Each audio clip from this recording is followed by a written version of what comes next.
All right, folks, welcome to day 10 of the East Coast road trip in the Intimidator. Over 5,000 miles. In fact, it's going to be well over 6,000 miles by the time we're done now.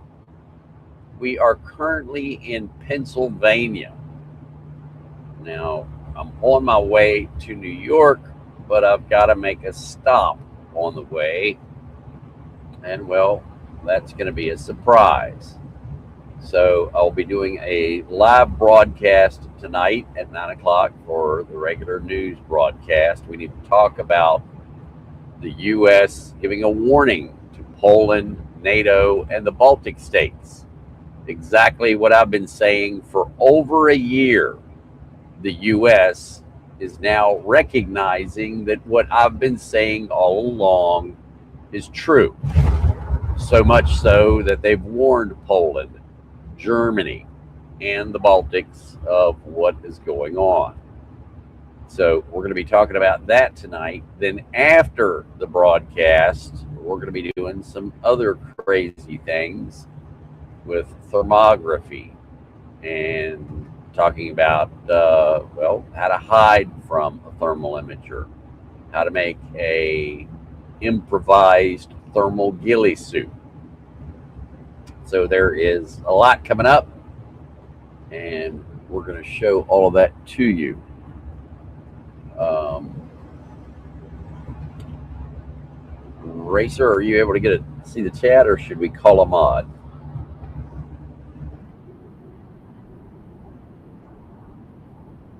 Okay,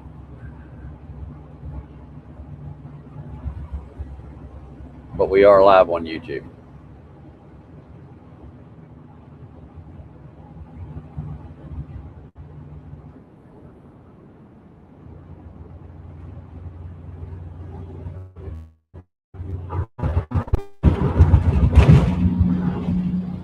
Okay,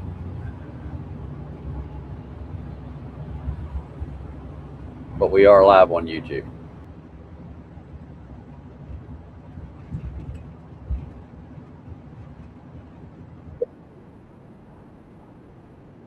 Okay, sounds good to me. Actually, I need to send it out over the network. That's what I need to do.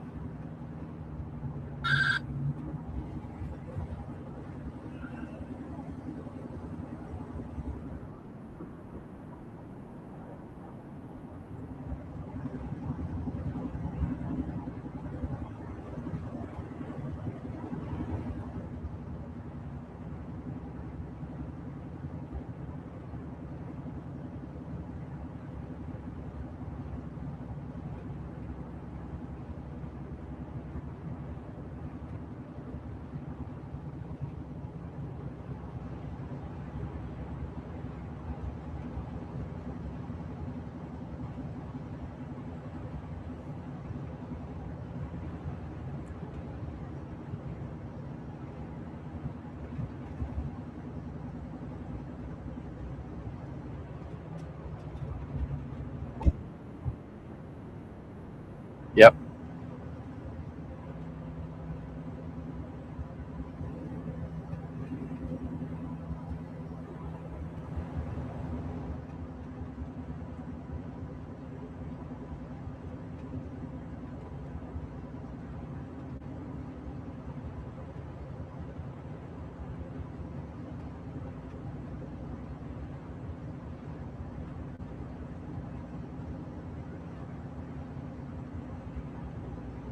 Okay, Lee, would you give me a test count, please? One, two, three, four, five, five, four, three, two, one.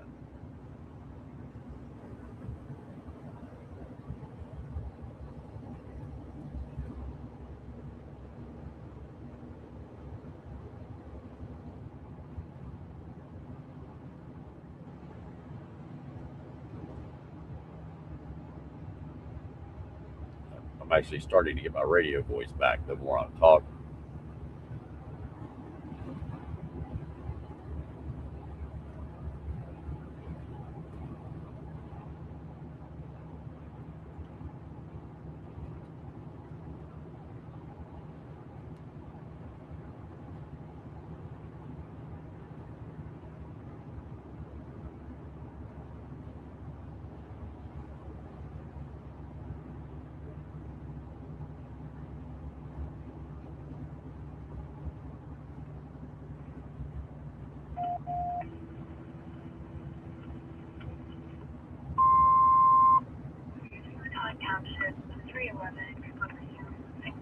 Okay, we got confirmation from chat. Audio is good.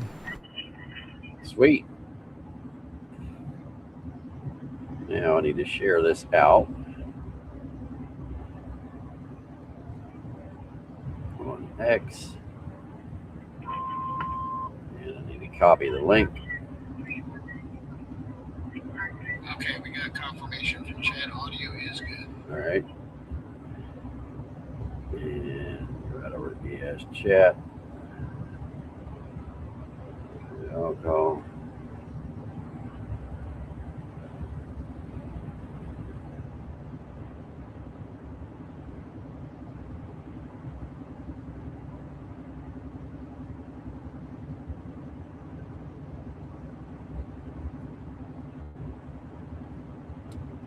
And Rumble is now up and live. Sweet.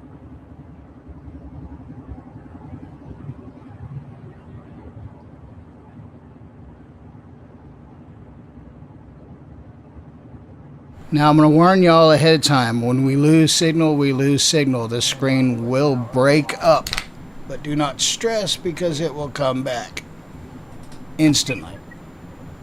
Okay, we got confirmation from chat. Audio.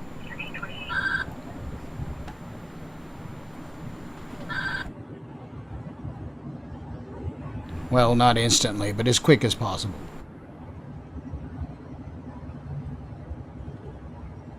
All right, so we're making our way up through here. I'm going to be driving for about another 2 hours, and then I'm going to stop and get dinner. Then I'm going to the location that I'm going to be broadcasting from tonight and get set up there. I'm going to do my news broadcast, and then after the news broadcast, probably about a half an hour or so after that, we're going to come back with another live show, and we're going to be looking around and take a little tour here. It's going to be kind of interesting. So, the yard is open for authorized mods. yeah, just need 2.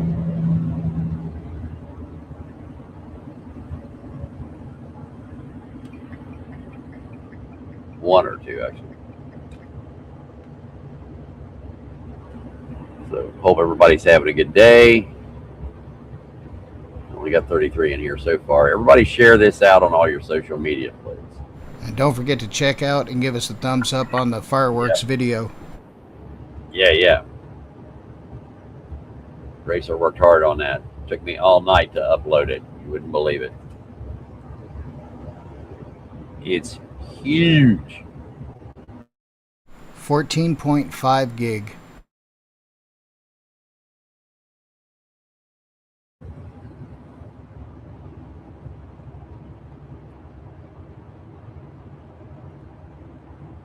Wow, that's a nice view from there. Check that out. Set the mast up and look out over there.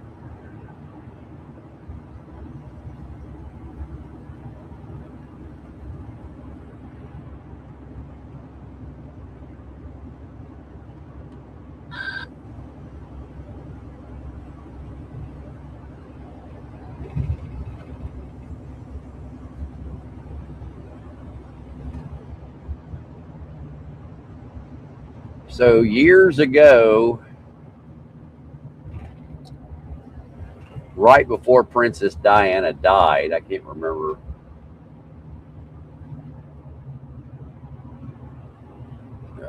the exact year or the exact month, but a few months before that, 6 months maybe, Princess Diana was in Washington, D.C., and I'm about making a counter mine system that will be able to detect landmines and blow them up for just a few dollars each, because, and we weren't actually blowing them up. What we were doing is we were firing an incendiary round into them, and the incendiary round would catch them on fire, and then they would just burn themselves out, and all we had was the carcass of the mine. So transporting we're experiencing signal lost at the moment. All right. We're back. You can keep talking. It should hold your audio, but the video was breaking up a bit. All right. Anyway, so I invented a counter mine system that I put on to an LMC 1500 Snowcat, and we changed the metal grousers on it to a hard polyurethane, or I can't remember exactly what I think it's a polyurethane. It's a white plastic that is very slippery. They use it in assembly lines and all kinds of stuff all the time. It's very durable, wears really well. So anyway, we changed the tracks over to that and changed to a thicker aluminum bolt for all the tracks, and then we had aluminum undercarriage, aluminum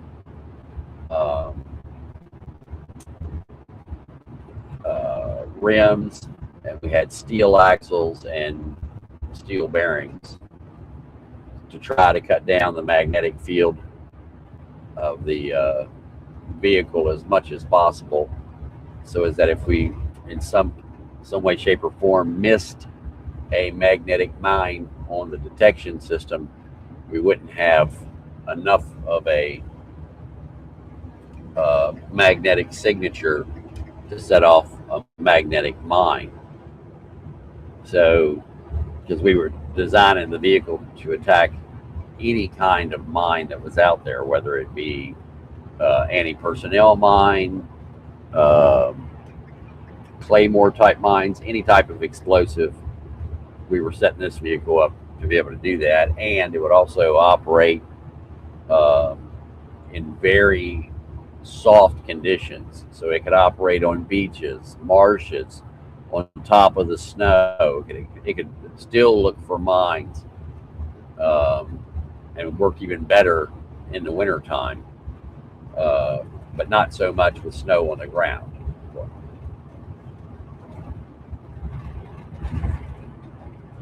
Yeah, you'll get sound back. Teflon, that's what it is. Teflon. I knew it. Word didn't come to me. I haven't used it since I had my stroke. So Teflon is what it is. It was a Teflon bar, basically about 3 inches wide and 2 inches thick, and those were the grousers, the bars that go across the tracks on a snowcat. I tell you all of this because this is the road that I had to take to go pick up the machine. So I drove all the way up here to pick the machine up. A large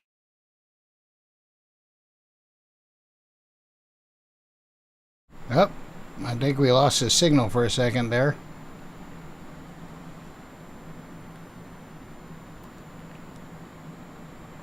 Yep.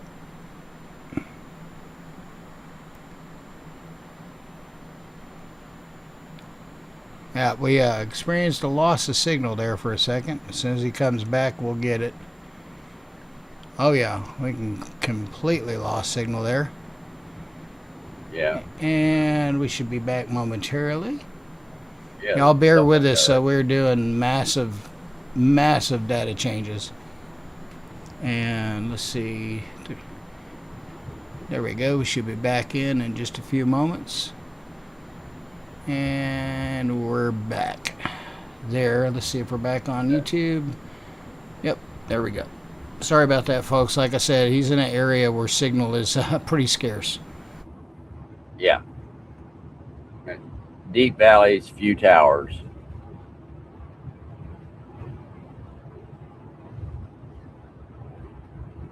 She'll hold the 37.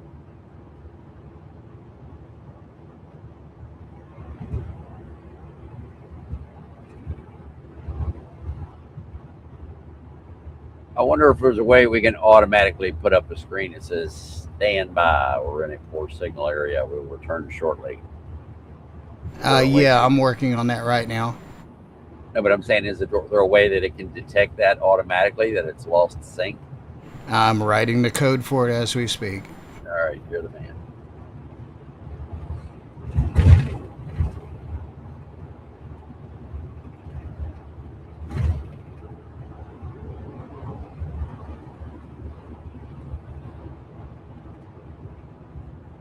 There it is. Breezewood Lighthouse Assembly of God. I always love that little church because they're on either side of their driveway. You should have hit the button so you guys can see it. They've got two real tall lighthouses, which is the church's logo. They actually light up. Or at least they did. Can't say as they still do. It's only been since about a year, 6 months before Princess Diana died that I've been on this road.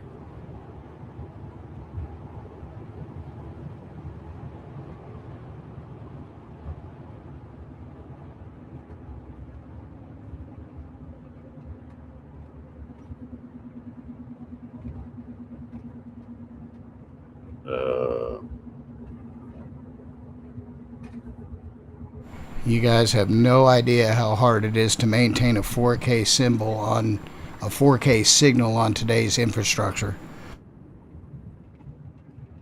In Pennsylvania.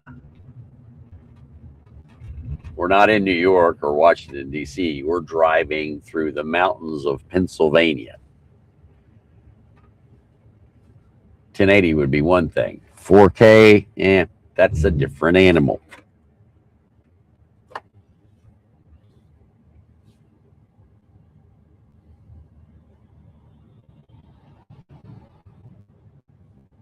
In the olden days, to do a simple stream took 5 megahertz per channel.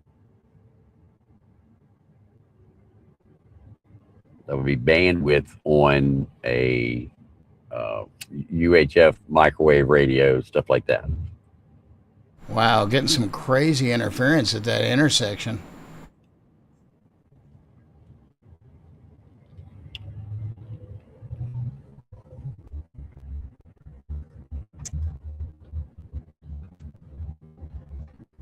Whew.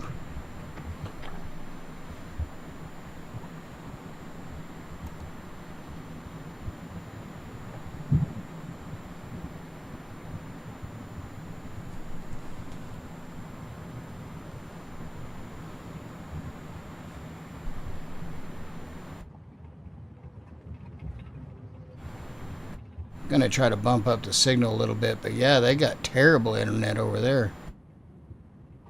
Yeah.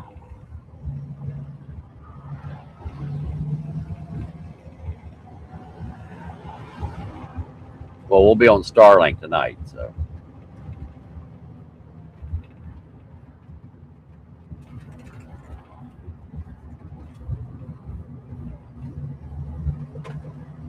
KLW at World's End.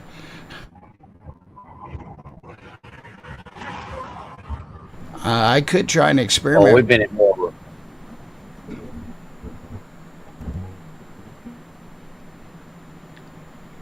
I may try to flip us over to primarily Starlink. Yeah, that's what I was saying earlier.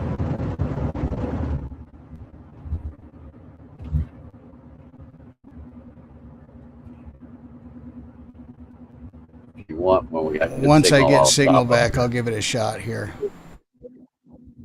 All right. Well, they'll have toll booths up here, I'm sure. And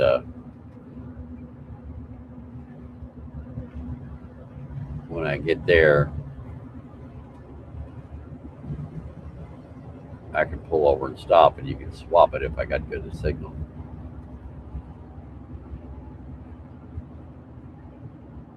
I was just looking at the cell tower coverage in your area. It's terrible. Yeah,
All right, you got enough to do it?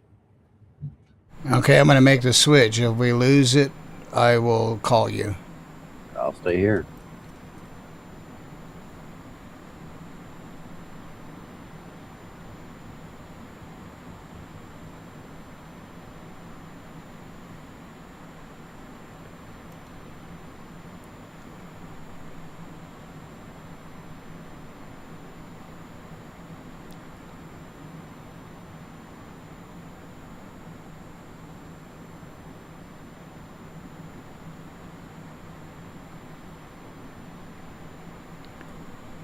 Okay, so what's going to happen is now is that Starlink will become the primary, and if it loses Starlink, it will fall over into cellular.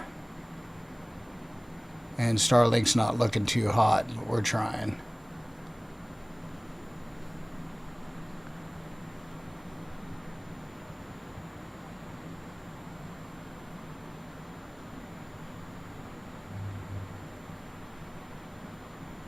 Okay, go ahead and get rolling again, and we'll see what happens.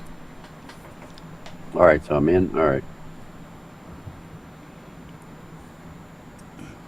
Folks, please bear with us while we're trying to do something they don't normally do.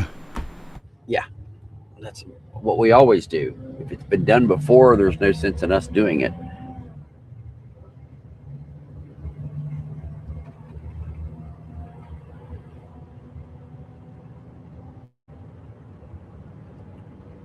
Oh, wow. I did not realize that's where I was going.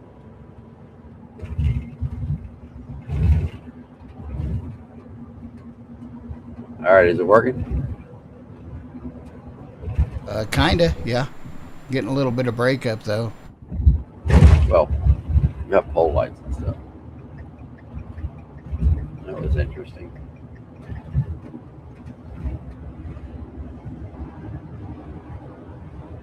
I'm gonna have to drop the bit rate in just a second. Hold on.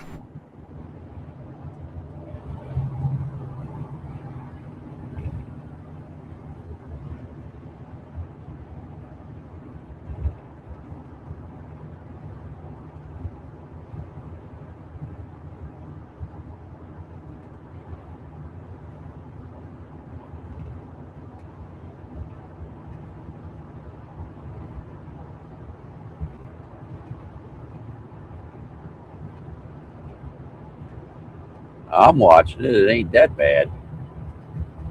Yeah, I just flipped this down. I dropped the bandwidth just a little bit to compensate for the fact that Starlink is up and down a lot. We'll see how this goes.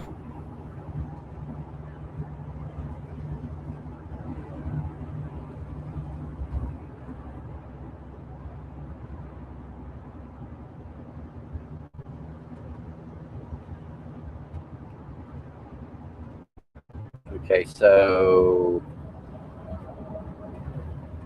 okay, yeah, I should look at this route first.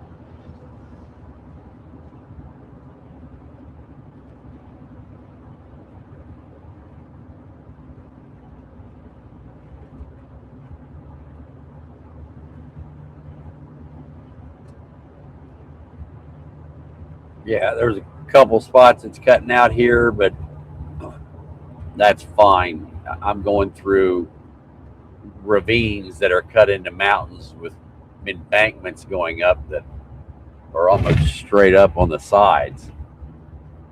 But that's, yeah, this is called the canyon effect. So, and when you do it in a city, it's called the urban canyon effect.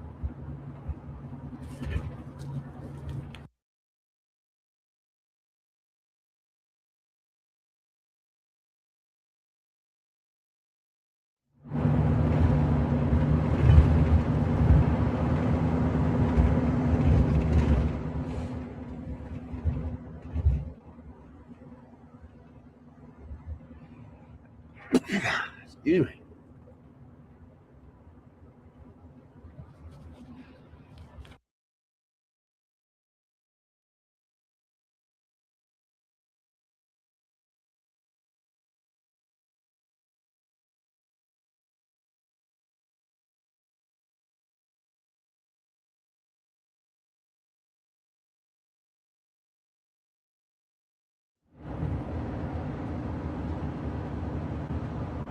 Yeah, even Starlink's having an issue. That's all right. You can hear me, right? Yes, sir.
Company 41 for an engine transfer to Company 32 call.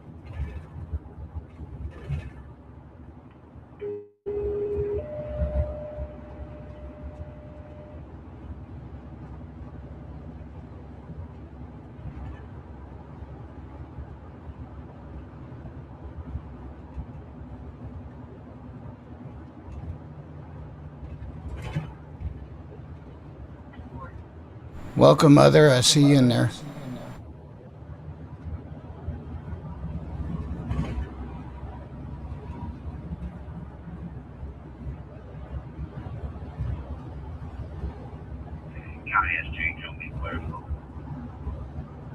Oh, sorry about the echo. I had the other channel on.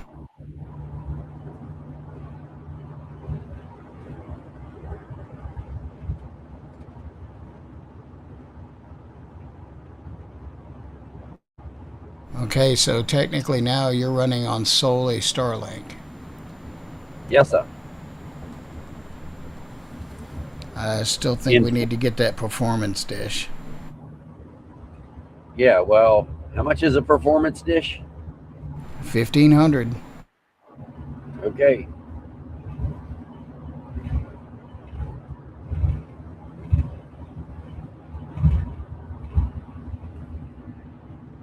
Where's that button that says we don't have any money? All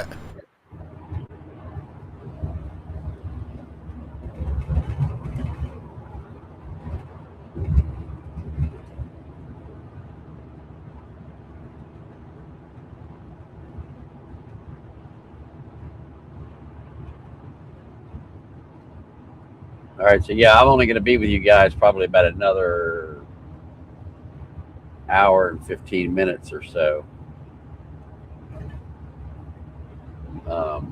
But there is a chance that I may be coming back down here again.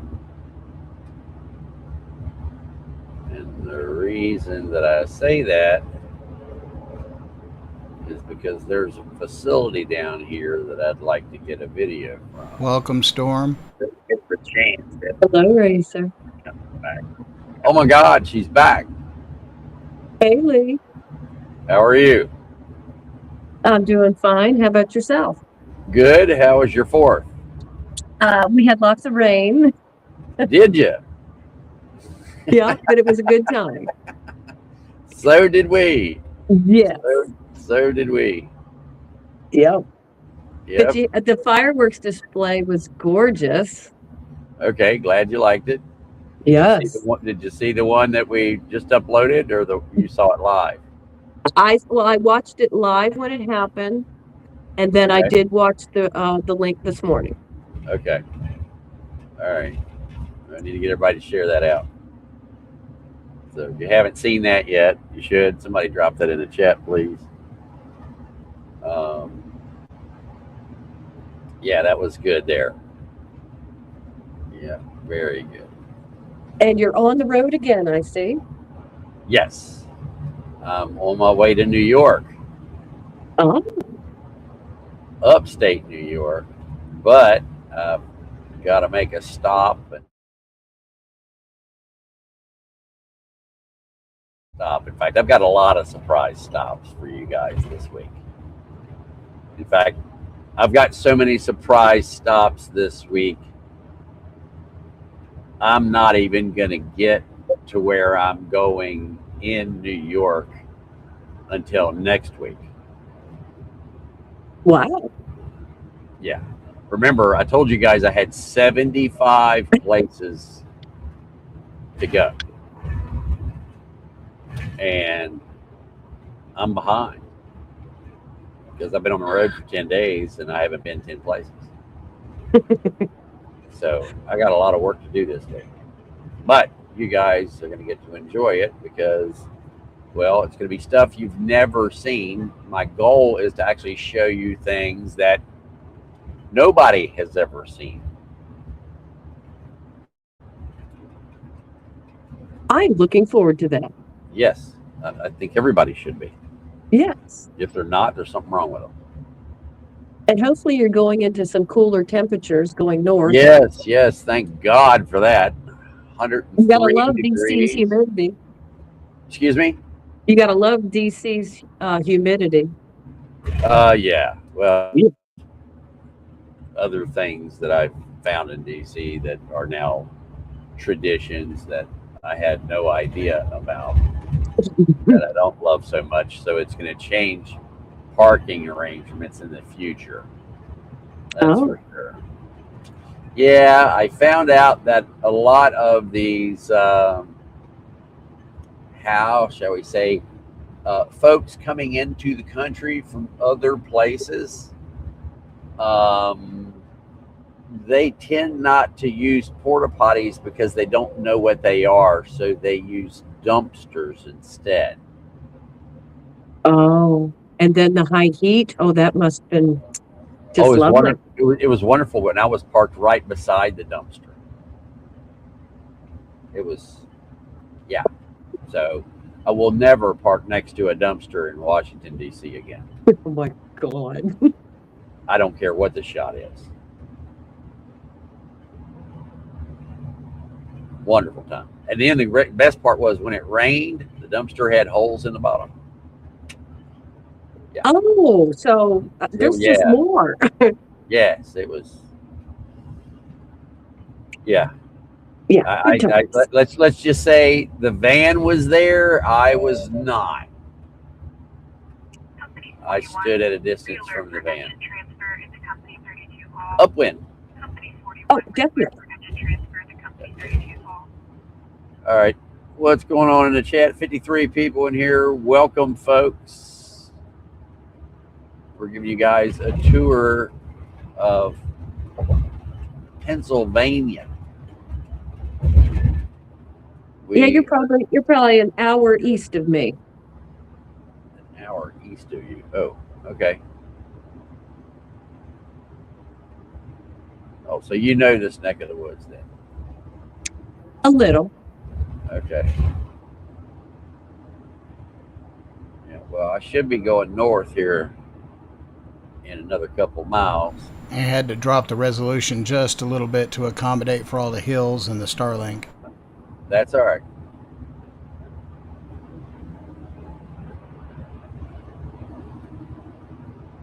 So, well, since you know where this,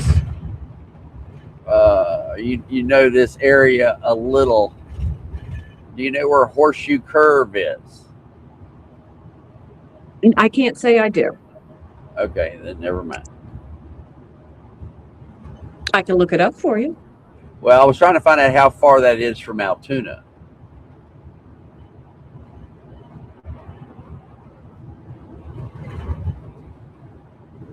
And you called it Horseshoe Curve? Yes.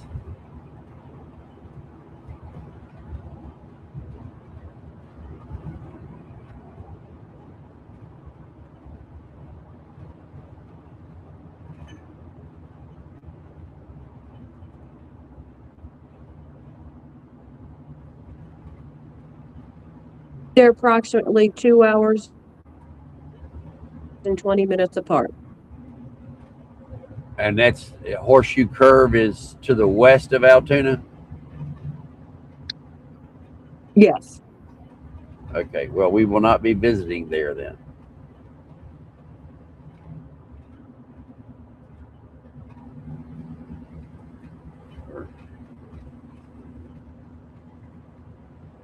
I'll be right back, folks. I got to dive towards a coffee pot. All right. Yeah, I can't wait to eat for the first time today myself.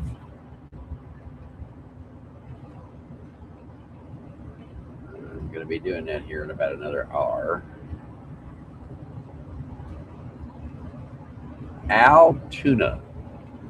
Now, Altoona is famous for its railroad shop. In fact, Norfolk Southern has a huge facility in Altoona, and that facility is the only facility that I'm aware of that Norfolk Southern was operating hybrid or pure electric locomotives. Now, for decades, I have said that the helper engine that goes on to the back of the train to help push trains up through Horseshoe Curve, I have always said that those locomotives should be electric and have massive battery banks on them. And that way, the battery bank could help push the train all the way up the side of the mountain. But when it gets to the bottom, or when it gets to the top, it starts coming down, it goes into what's called a resistive load or a charging load, and takes all of the energy that would normally be applied into the brakes and generates that electricity and puts it back into the battery bank in the locomotive. The locomotive gets to the bottom of the mountain on the other side, it is fully charged and ready to push a train going up the other way. I have told Norfolk Southern about this on numerous occasions, and to date, as far as I know, they've never taken me up on the idea. But that would be a perfect way to not use any fuel and stop generating unnecessary heat and move freight across the mountain. But NS hasn't got there. Maybe UP, BNSF, or somebody else like that will do it. But not Norfolk. yeah, Norfolk Southern, no. All right, anything in the chat? Anybody got any questions? Help Pennsylvania, not billionaires.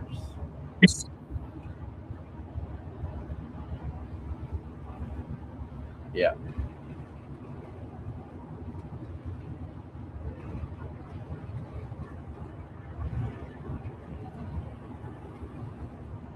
Hopefully you won't hit any weather today, because I know there's another round of storms coming through. Oh, wonderful. At least for my area. So let Yeah. me look. Let me look.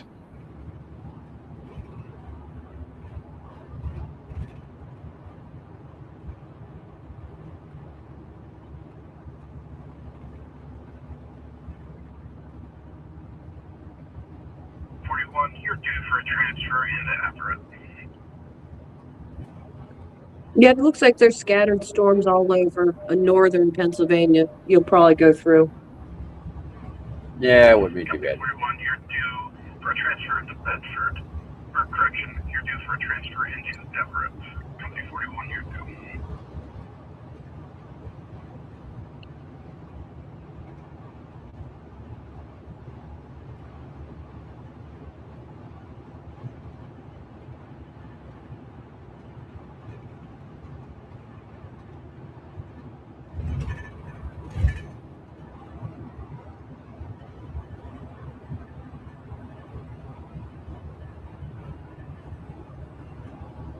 Wait a minute. What?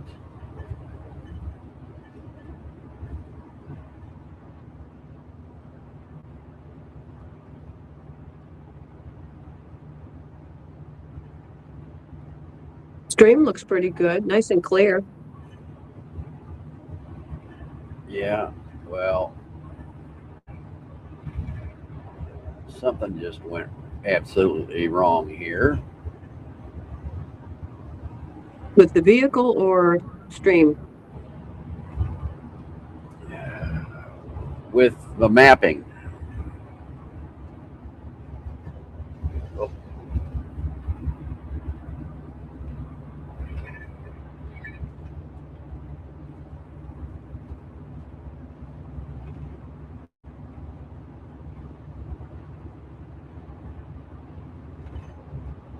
How long have you been on the road today?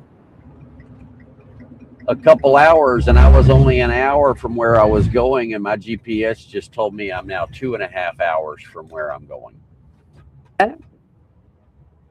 My GPS is locked up.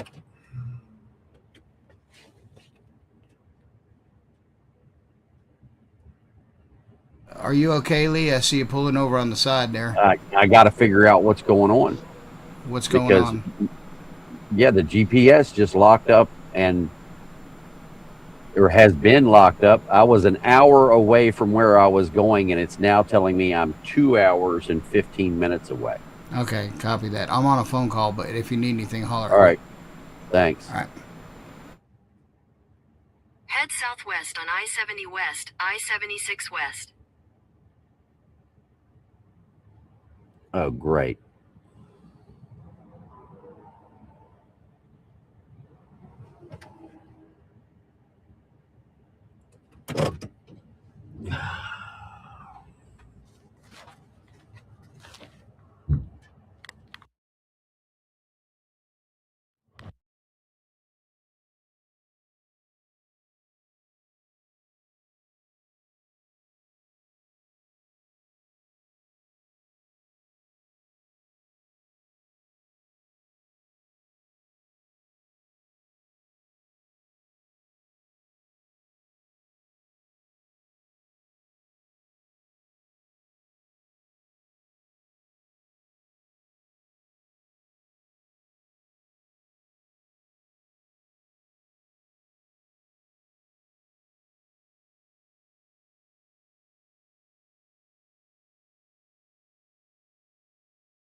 All right, folks, I'm back.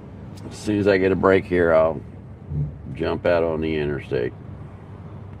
So my GPS took me the wrong way, and as soon as it took me the wrong way, it said recalculating. So it did. And when it recalculated, instead of an hour and 9 minutes, it is 2 hours and 15 minutes. That's a big difference. Yeah. Because it's taking me the wrong way. And because I'm on the toll road, I can't get off. Nope. Years ago, my dad, we went to Canada. This was in 1968. And my dad realized that he was going the wrong way on the toll road.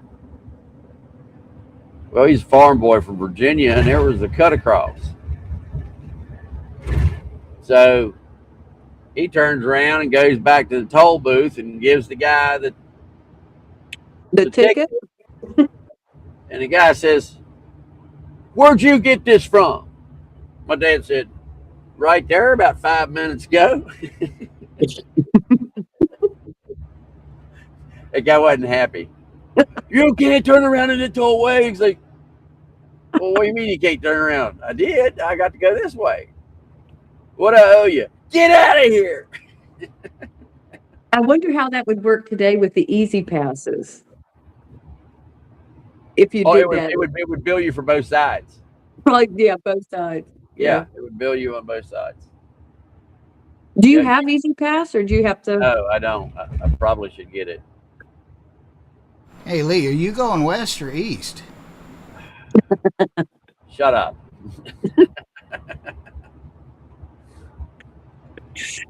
Oh, we got loss of signal. Hold on a second, folks.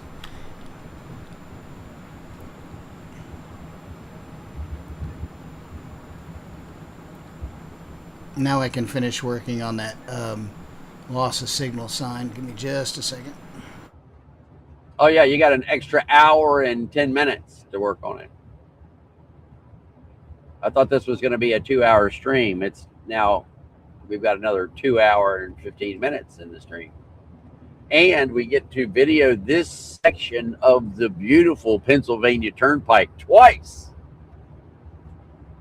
Thank you very It's much. usually under construction, so always be prepared for that turnpike to have construction somewhere. Yeah. I did refrigeration. So you see this Hillside hatchery truck here in front of me? Yep.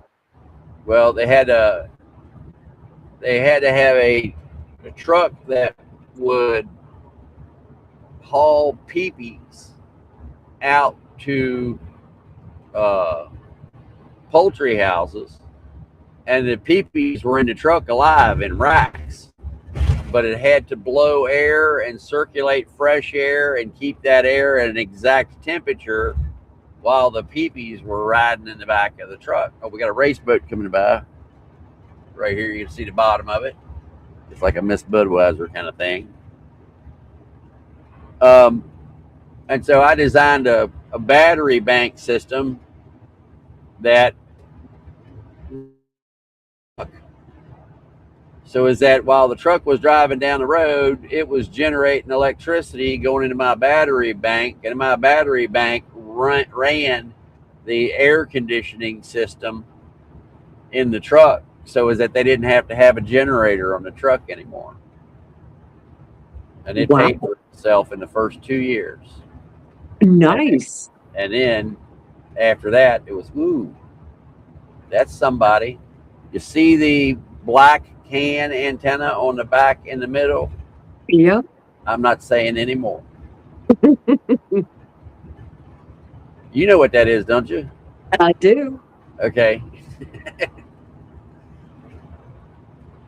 So, all right, wrong way. I'm going the wrong way. You got to love it. You have got to freaking love it. Well, I had to call the gentleman that I'm meeting with and tell him that I was going to be late for our lunch appointment. And he said, don't worry about it. When I first moved here, it happened to me all the time. Those mountains in central Pennsylvania will be messing with your electronics all day. Yeah, GPS was working fine, and then it wasn't. Now I get to drive for an hour. What a wonderful thing. And just be aware, we have the lost signal screen. Oh, do you? Yes.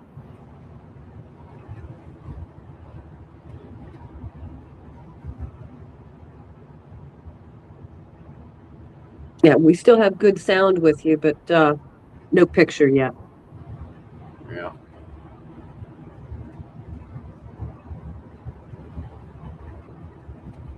Yeah, I'm trying to get that back right now. I don't know why we totally lost picture, but I'm working on it here. It may be because that I am headed West. northwest. Yeah, west. Getting ready to head southwest. Only the exact opposite direction I'm trying to go. Really. Yeah, you are. I mean, it's. All right, let me see what the hell happened here, because I'm not seeing your signal at all.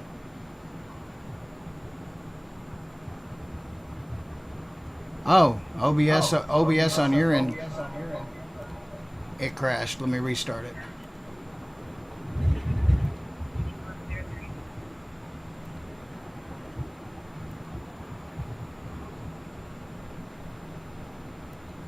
Somerset County Station 629, Station Oh, 628. there we go.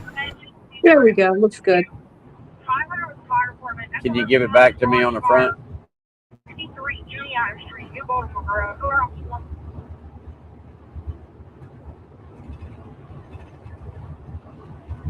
Thank you, sir. Looks good up here.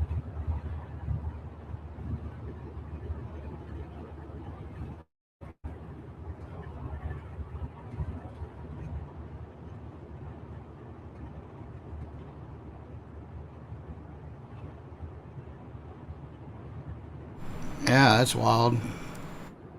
Oh, great. Oh, never mind.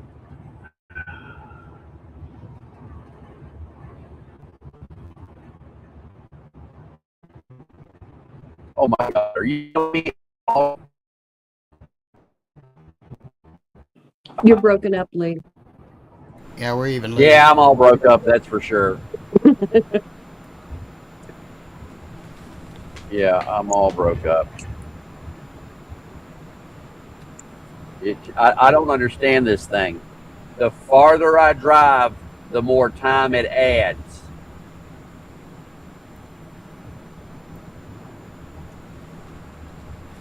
Going away from Target?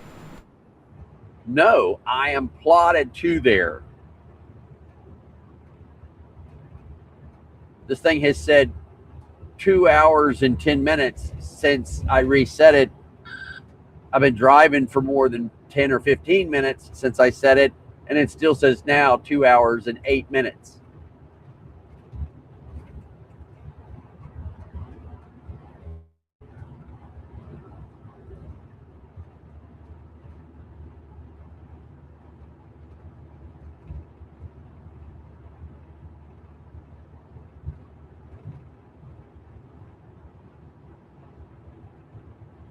Do you need one of us to do GPS for you?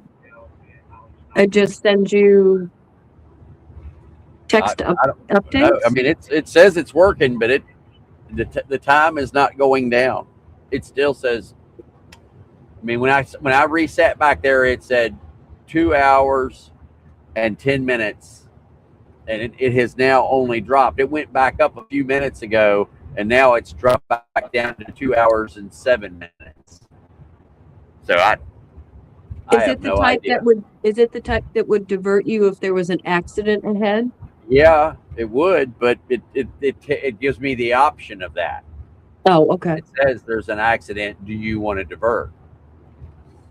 Unless there's traffic slowing down or something somewhere along the line. It did show that there was 2 construction zones up the road, so maybe that's what's doing it. That it's And backing it would up. be a high volume travel day, possibly. Yeah. So I'm not sure. Yeah, it's showing you en route towards Frieden's.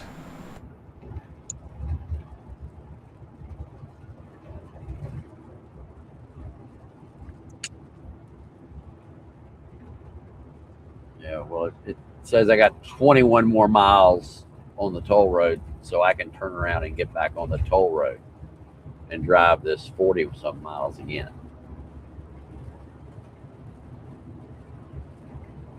And do you want to stop off somewhere and get some food and gas?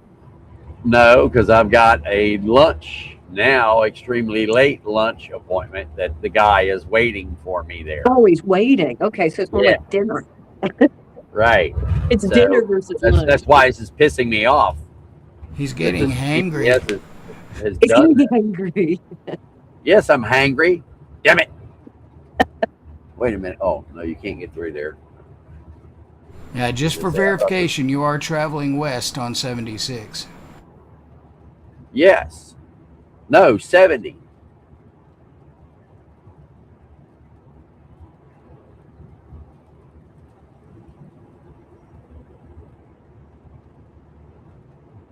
That's weird. It shows it as Interstate 76 also. Okay, well, it's showing me as west on 70, going by New Baltimore.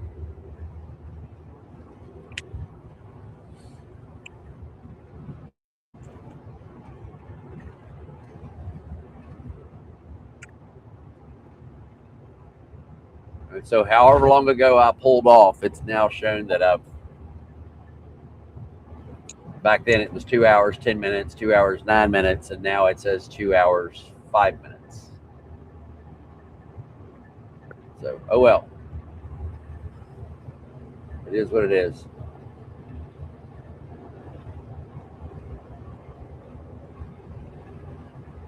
I'm sorry, I'm confused. I am too. I'm looking at the map. I'm as confused as you are, Racer. What route did you take out of Maryland? Um, 70? no, the national. Well, yeah, but the national came up through West Virginia on the national historic turnpike or whatever it was, and then that put me on 81 for a split minute, and then I got on 70, and here I am. Yeah, because it's the opposite direction of New York. Yeah, I know. I'm I well got you aware. now. Okay, okay. You should be okay. But you are now back headed east? No, I still have to go 17 more miles before I can turn around because I'm on a 40 some Oh, mile that's right. stretch of That's right. parkway Okay, gotcha. or Okay. turnpike. He's locked in, man.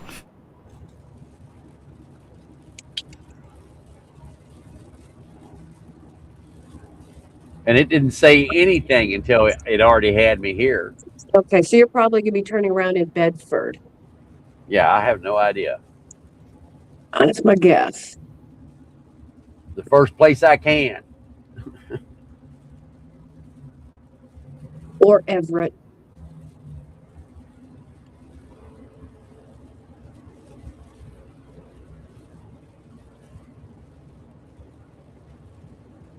And in a few miles, you'll be passing the historic Sarver Church near the Allegheny Mountain Tunnel in the Western Training Facility.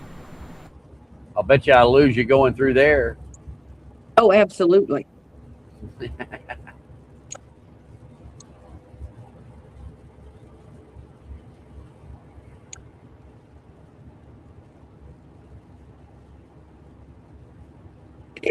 I'm just trying to figure out where you are exactly on the turnpike. 125.8.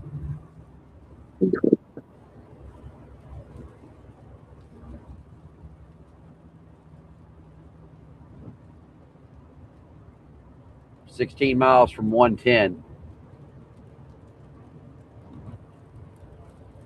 That was slimy, whatever was on the road.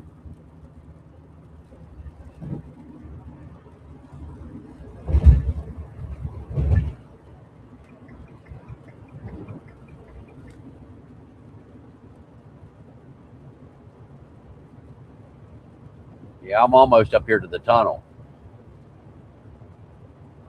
Okay, I know exactly where you are, yes. And then after that, you'll be passing Breezewood. Okay, I gotcha.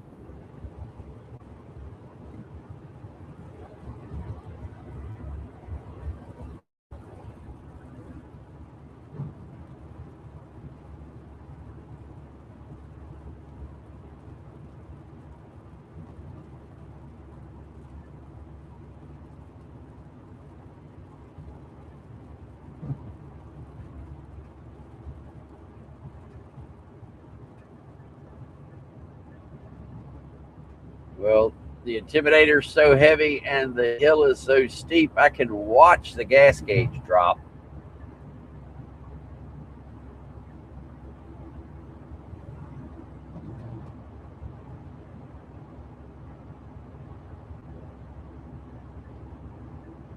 Cool part about this is I get to go through this tunnel twice. And they just had a big fire in that tunnel like 2 weeks ago. Just had a what? A big fire in the tunnel on the westbound side 2 weeks On ago. my side? Well, yeah. Well, then I need to turn on. Going westbound. Yes. I am going west, so I need to turn And the I just, recorder on so we can film it. I was through that tunnel 2 weeks ago, and you'll see a big scorched mark inside the tunnel on the right-hand side, and they had to remove all the tiling. Yeah, actually, weren't there several vehicles involved in this? I don't know. We do have a mod in the chat that lives near there, and she was kind of reporting on the fire. She might be able to give us a few things. Why Yeah, I it's could see. Oh, why yeah. it's Grammy. Prepare for loss of signal. Yeah, but I'm recording it. Yep, about halfway through on the right.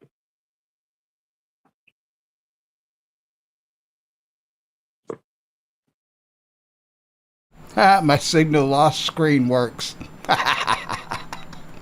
Record.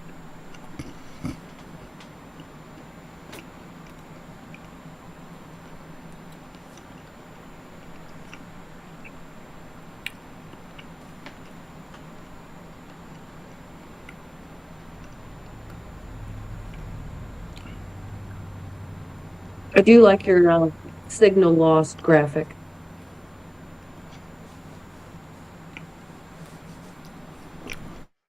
That's the best I could do in a hurry. No, it's nice. Yep, he's in the tunnel.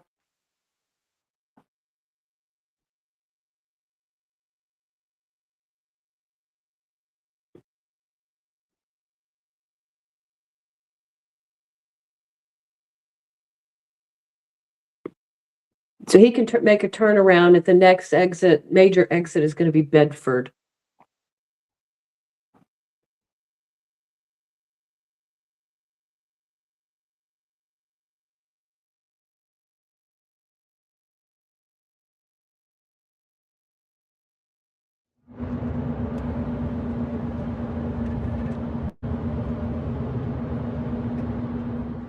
I love it. It says GPS signal lost.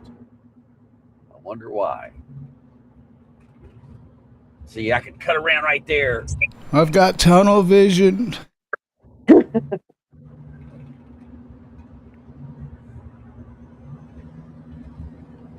instead, I got to go turn right there. Yeah, it's emergency turnaround.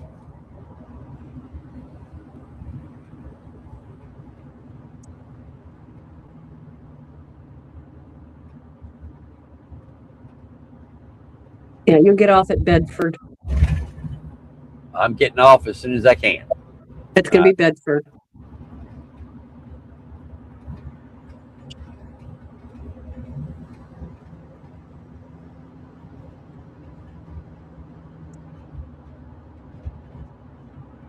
How many we got in here?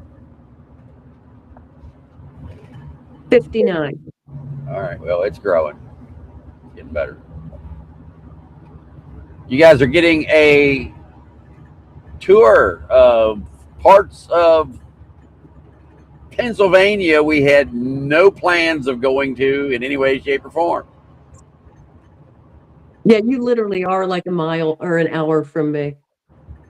Yeah. Too funny.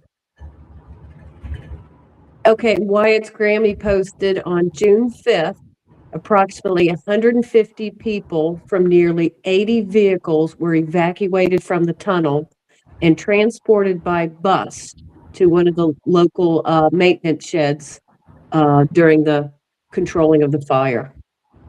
Wow. How many vehicles were destroyed?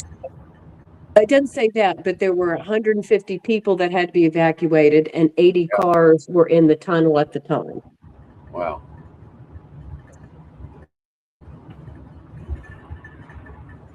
I'm still waiting for the signal to restabilize.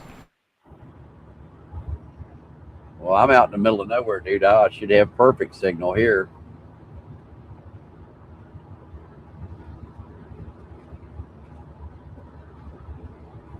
Man, I'm like driving across the valley.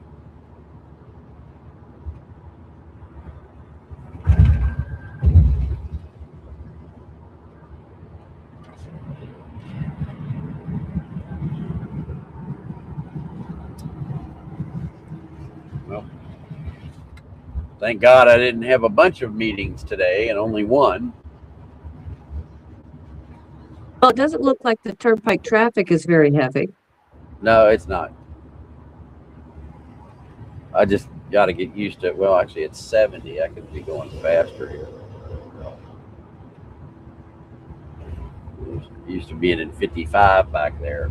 And the troopers don't Okay, I really think hawk. it's switching back over to Starlink. And the troopers what? They don't really hawk that area too closely. Okay.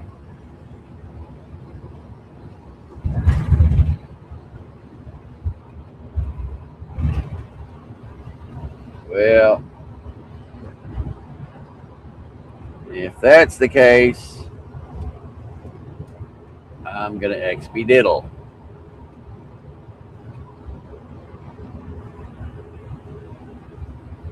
And if I get a ticket, I'm just going to send it to you. Well, if you put me on the live stream, I might be able to help you out. Yeah.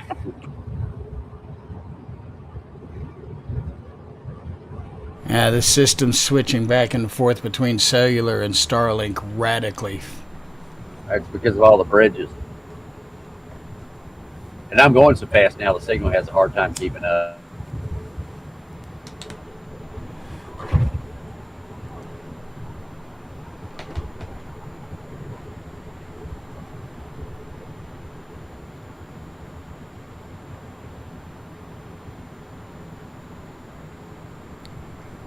Well, considering as far out as you are, I'm thinking about switching over to Starlink primarily.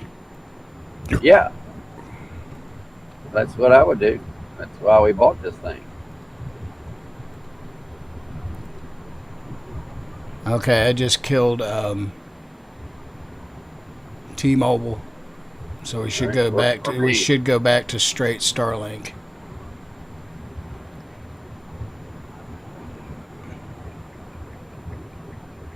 Come on, baby.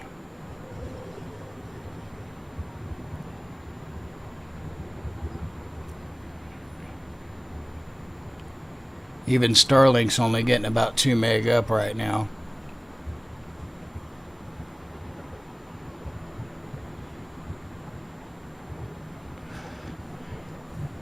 Well, I bet you people have hell getting internet out there.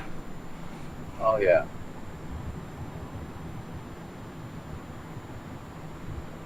I don't even have fiber available yet. Now Starlink would work good if you're stationary out there. That's not a problem.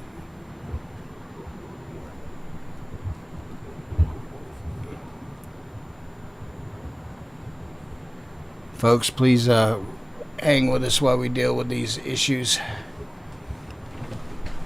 Lee loves to go boldly where no man has ever gone before or carried internet.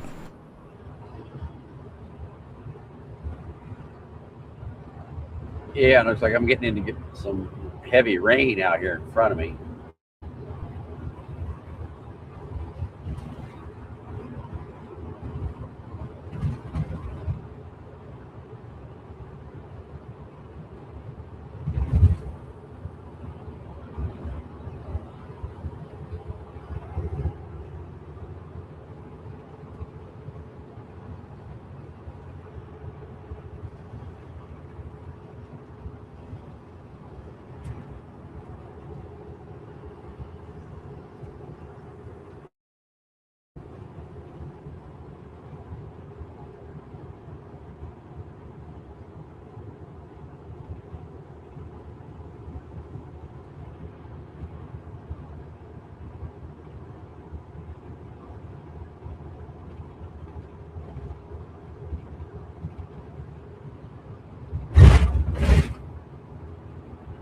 I heard that bounce.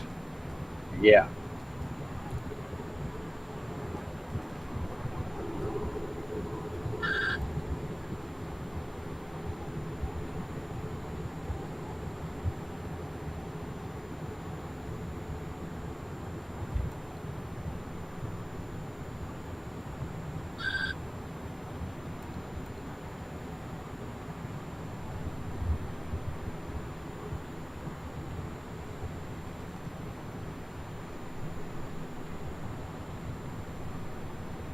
Hey, Mr. Anderson, I see you in there.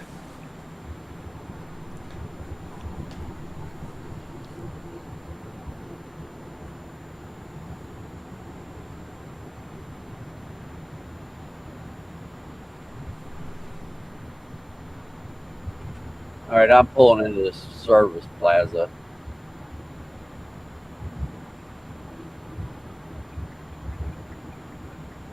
Good God, regular's $4.28. Woohoo! Yep, it's pricey. I'm hearing a sound. I don't know what it is, but I don't like Turn it. left, then you'll turn left.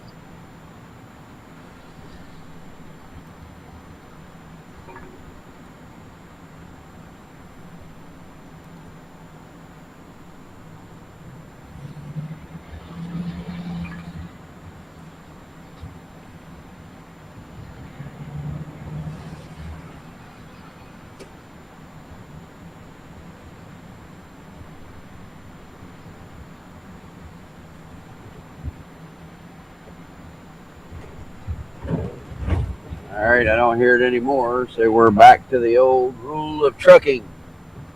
If it starts making a noise, listen to it. If it stops, don't worry about it till it does it again. Keep an eye in your rearview mirror for parts that fall off. You know what? I've actually seen parts fall off my truck going down the road before. Oh my God. Yeah. I had a bracket that went to the back of my air compressor, which drove off of the main drive on the front of the engine. I'm driving down the road, going through Mississippi. I hear this clink, little thunk. I'm like, what the hell is that? I look in my rearview mirror, and this flat bar goes flying out through the woods. And I'm like, I wonder if that was important. And well, I found out it was, because since the back of the compressor could wobble back and forth and wasn't stabilized anymore, it cracked the housing on the front of the engine. So that was the bar was $75. The damage was $1,800. And this exit you're coming up on, I believe you can do your turnaround. Yes, I am. Control 2878. You can bet your life.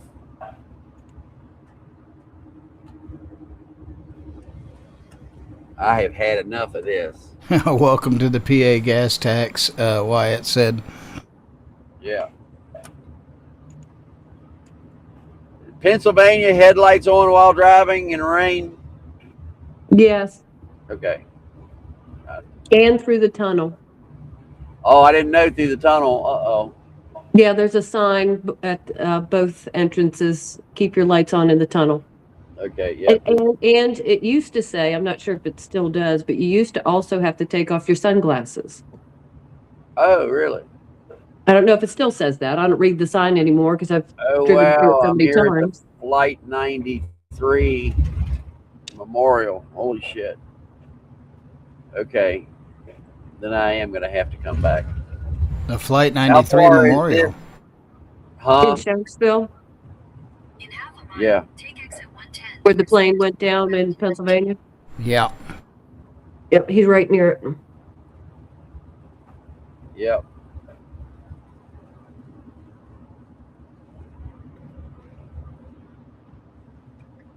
I turned on load balancing. I'm going to see how that works for a while. Okay. Take exit 110.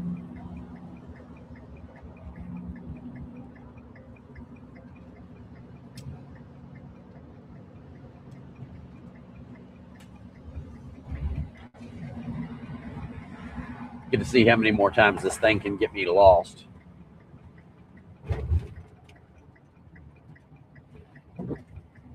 It used to, actually it still does. I'll be driving up interstate, it'll tell me to get off the exit and then get right back on.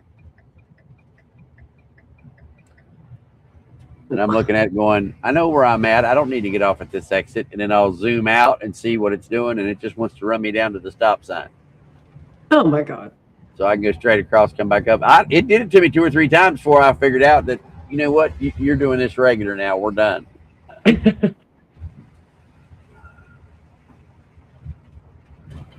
wonder if he'll get pissed off if I just do a U-turn right on the other side of the toll booth. I don't know. You're not going to be very discreet. Yeah. Well, they won't let me. They must have known I was coming. They put up a Jersey wall. These Is that people. the Hampton Inn on the side? Okay, yeah. Holiday Inn on the right, Nights Inn. There's an Arby's. Okay. Says no U-turn. I don't understand what this thing. Oh, I see now. They make impossible roadways where you can't turn around and then charge exorbitant prices on gas tax. Yeah. Yeah, I only want to know your toll, Oh, yeah. tally. It's going to be awful. Yeah. I wonder if they spoofed the GPS at that intersection. It's very possible. I mean, I've seen places do crazier stuff to route traffic through their town so the officers can make money off the you know what.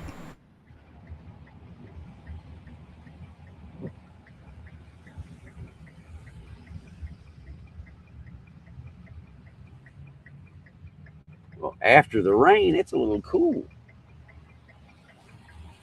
Cooler, it ain't cold. Signal seems to improved a little bit.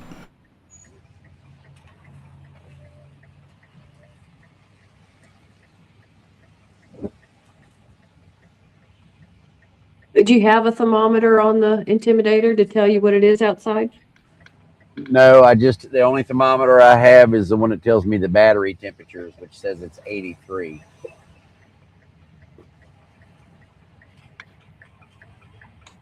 I ought to get one of those. I ought to get it. Wyatt said, "Welcome to Bedford." Thank you. I ought to get a anemometer and put it up on top of the van. That way I got wind speed. Oh, I'm going to break that window out. Holy shit. What's the problem? I've got a fan hanging back here that just gouged it's hanging. It has been hanging here for miles and miles and miles and never hit anything. Oh yeah, here, you'll love it. Pulling into the smoke zone parking lot. Smoke 'em if you got 'em. Yeah, I think they're selling something other than cigarettes.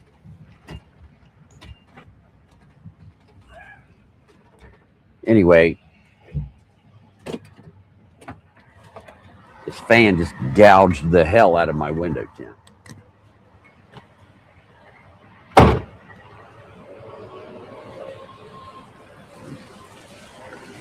Yes, folks, you're not dreaming. It is kind of delayed because of the video delay. And I think we're even a little bit delayed, aren't we, Racer? Yeah, a little bit. I haven't actually listened to the stream, but I'm pretty sure we are. I'm going to pull it up on the phone and check it. Is that thunder we heard? Yes, it is. That's just Lee's gas.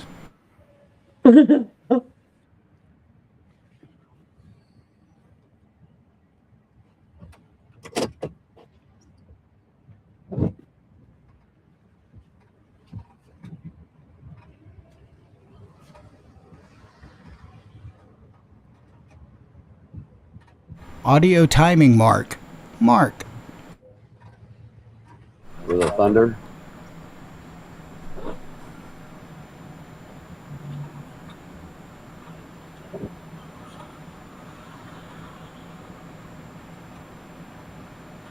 Audio timing mark.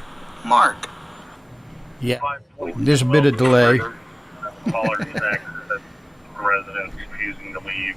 That was what, about 10 seconds, 15? Yeah, about 15-second delay. Yeah, because it's 4K. It's 20 seconds normally. In In 600 feet, turn left onto Marsh Road. Yeah, 29 Palm says, we heard Lee's door slam before he stopped. Yeah. Well, see, we're getting the audio at a closer real time. The video is delayed. Now, I could run it through the audio on Lee's system in the truck, but then there'd be a terrible delay in between talking, and that would just wreak havoc.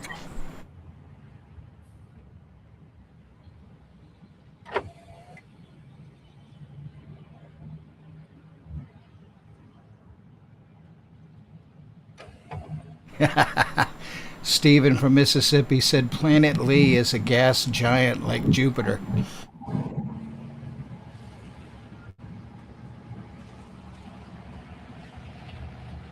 In a quarter mile, slide right onto the Harrisburg to exits 146-359 ramp. Let me check here. Did we lose somebody? Oh, no. Okay, we still got you, Storm. It wanted to take me up the road 2.5 miles before it turned me around. I just went through the parking lot and turned around. Yeah, that's crazy.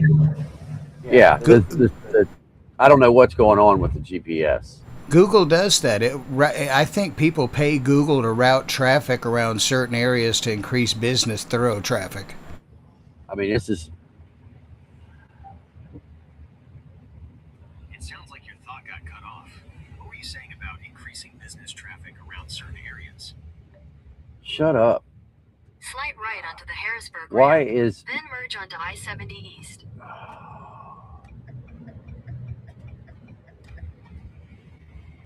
Gemini is now on and talking to me. Be careful, she'll get mad if you talk to Alexa.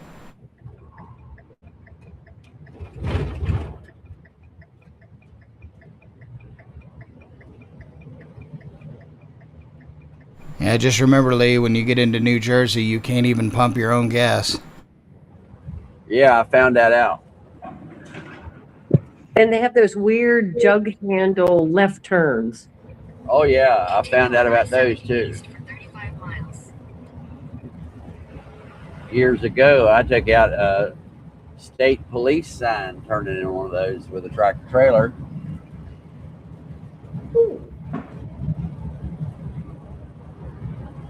Now, what are all these things that you're going through? Toll booths? Yeah.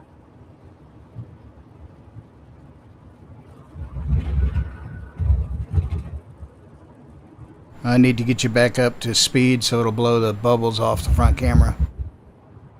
Yeah, they are. And I got to get the,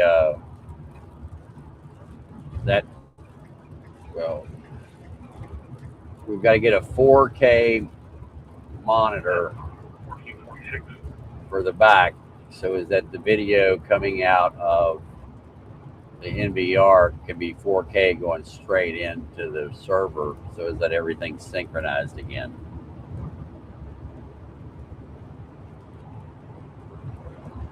Yeah, I'll look Overall, one up. Go ahead. No, I was just saying I'll look one up on Amazon.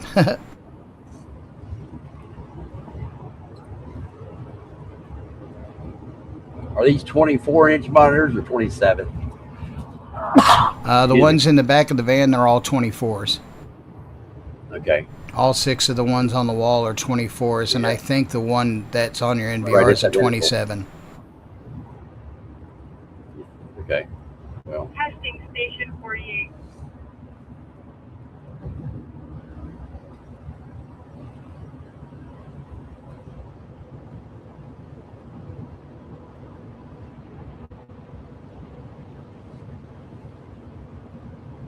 Is that blue sky up ahead? yeah, thank God.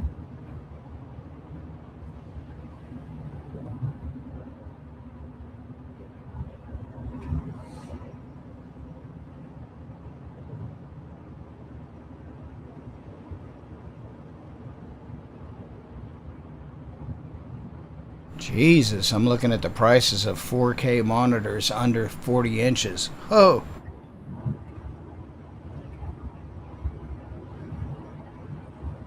Well, then how about we just convert it to 4K and we look at it through the I found one that's under $100. It's a 10.5-inch 4K touchscreen monitor.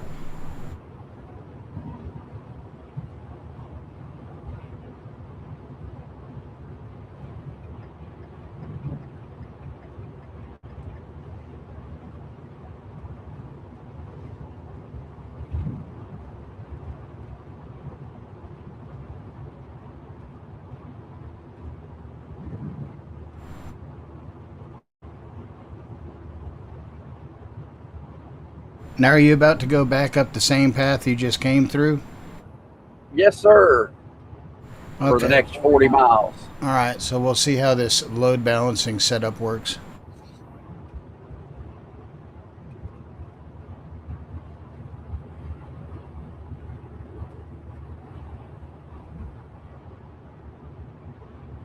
How many we got in here now? No questions from the chat? We have 62 people in the chat so far. And someone suggested you should put a 65-inch on the truck.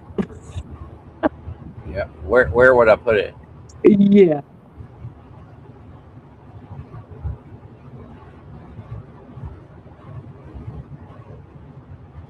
When I brought the 75, when I bought the 75-inch for the flight simulator and I brought it home, my brother was there, and the box, because it's a 75-inch monitor, the box filled up the bed of the F450. And my brother said, you know, you really should have got the big one.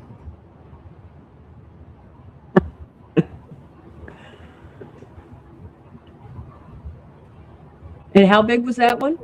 75. 75. Yeah. He said I should have gotten the bigger one.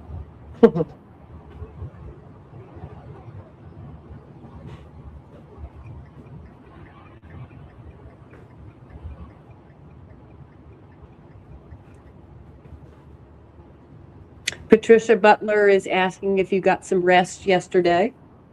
Yes. Slept like a log.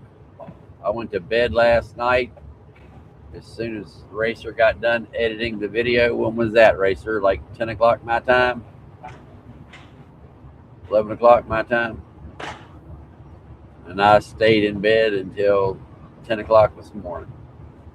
Oh, that's good. Yep. And were you able to keep the Intimidator cool enough that you were not sweltering? Oh, yeah, because I'm plugged in. So when I'm plugged in, I can hang meat in here if I want. Okay, good. Yeah, I got up this morning and the whole outside of the vehicle was covered in condensation like a beer can. Needed a coaster to park on. Yeah, the driveway was wet.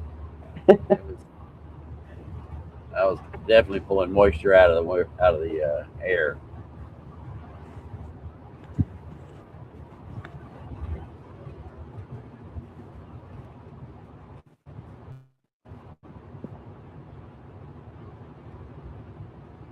Well, I have a question for you, Lee. Okay. So by the time I got home from my shindig, I was able to see the fireworks display from DC, be able to watch it.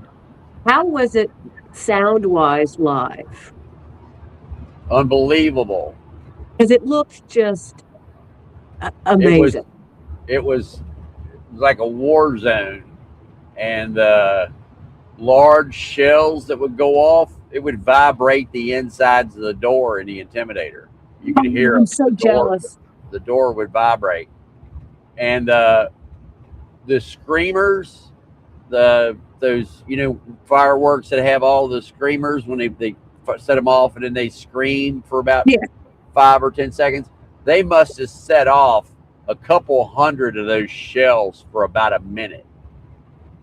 And the scream was unreal.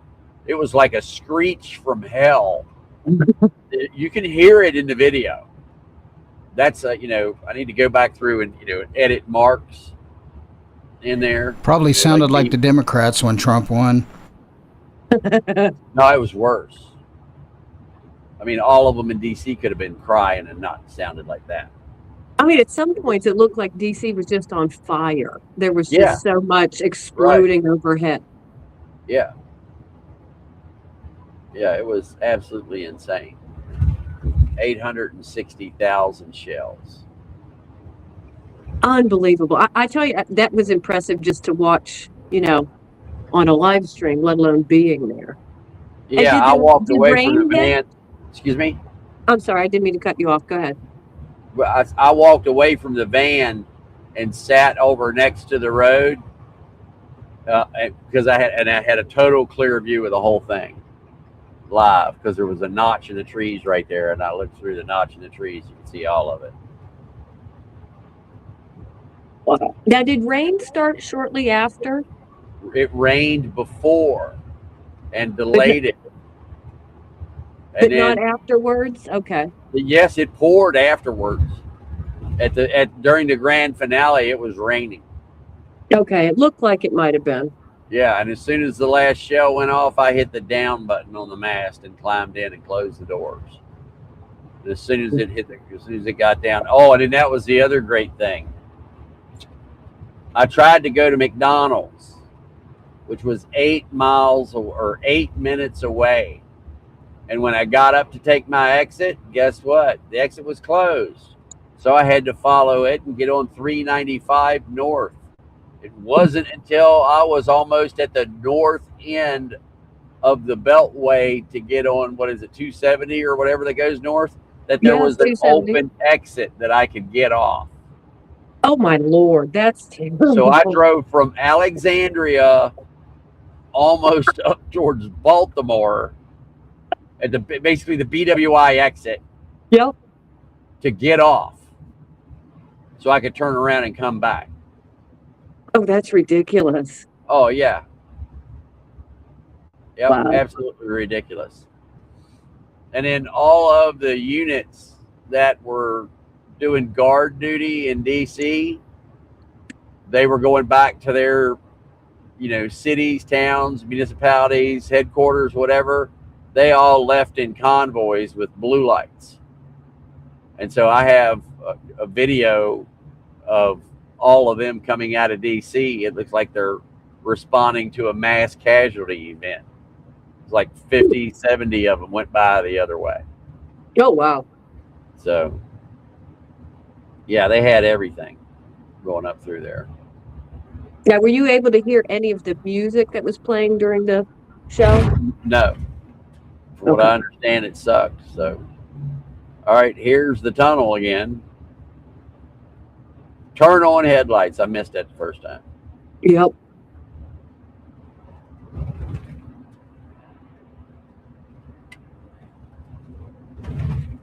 All right, let's see if it holds.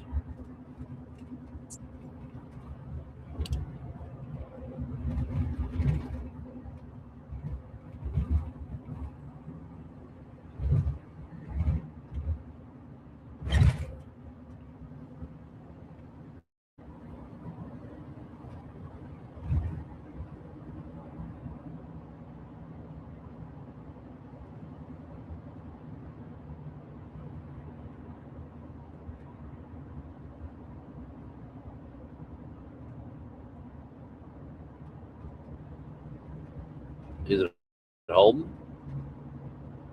So far. Wow.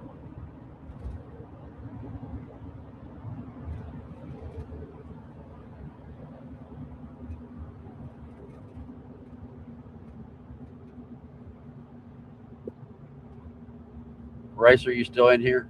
Yes, sir. I'm watching diligently, watching the numbers roll by. Do you know where, coming from the spooky cam, there's a BNC video out on that cable? Do you know where that BNC is? Yeah, Inside? that BNC off the spooky cam is non-functional according to the software and the manual. Really? Yep, it's a network-only camera. That's not how they advertised it. Yeah, but it's in the paperwork. Yeah, well, we're going to Actually, I have to think fix it's that, or I'm gonna have downloaded to your get another desktop. Well, then that ain't going to work because the weapon sighting system requires an RS-170 video or composite video signal to drive it.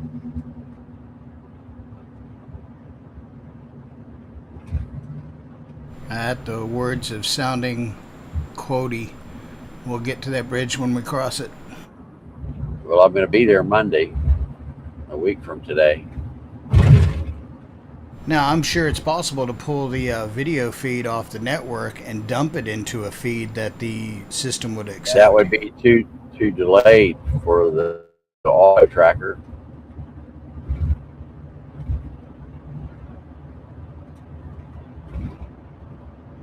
Yeah, it destabilized the video. It's going to take a few seconds for everything to restabilize.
But if you keep up your speed like you are, Lee, you're probably going to outrun a storm that's not too far behind you.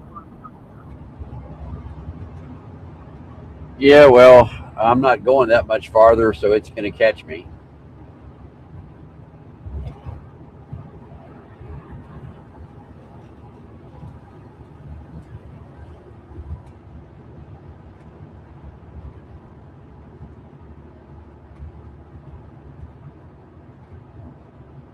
Mother Mosher put an interesting fact in the chat. She said there's an island on Lake Erie that received over 12 inches of rain last night.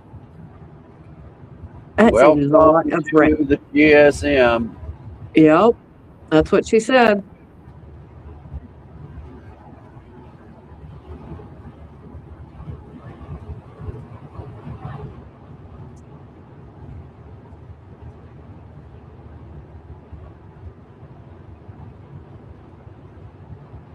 Yeah, it's funny. The signal was real good on the other side of the Well, these are all police cars on the right. See this? Looks like going to be feds. I wonder if they're going to EVI. And that's really funny that on the other side of the tunnel, the signal was fine. And as soon as we got on this side of the tunnel, it's gone to complete poop. Yep. Well, that's whoever has the MSA on this side or RSA on this side. The rural service area on this side is not covered as well as the rural service on the other side, which most likely is a different company.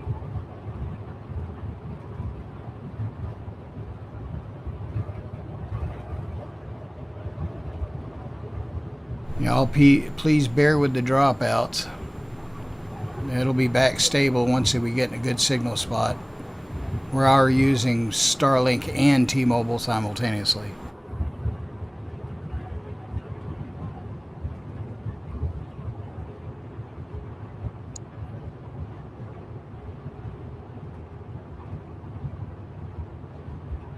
I got 100-watt less load now than I did yesterday, and I don't know why.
Well, I'll get that signal back for you shortly, folks.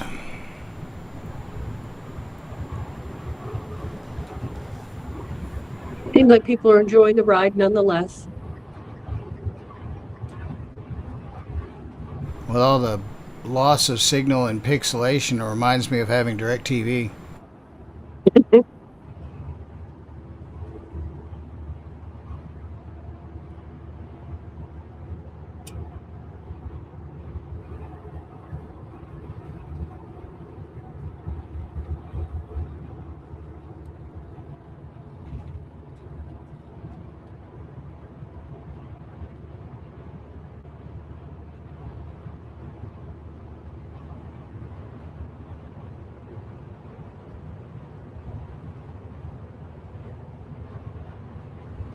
I sure will be glad when you get back to the infrastructure, Lee.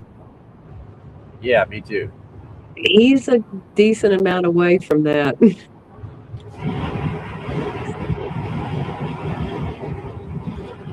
Yeah, I'm passing BFE right now. 45 miles southwest of East Jesus. Yeah.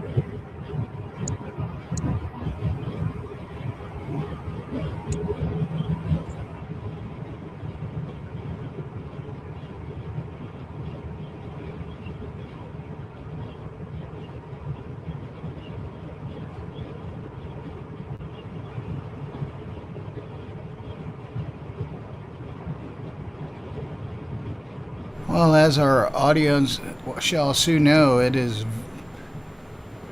signals are just as crazy as everything else. Every once in a while we get great signal, and other times it's just, even with Starlink and cellular working together, it's still not getting nothing. We're still in the middle of nowhere, man. I'm still going through canyons. I got trees all the way around me, trucks, overpasses. Not a tower to be seen. There's one tower ahead of me.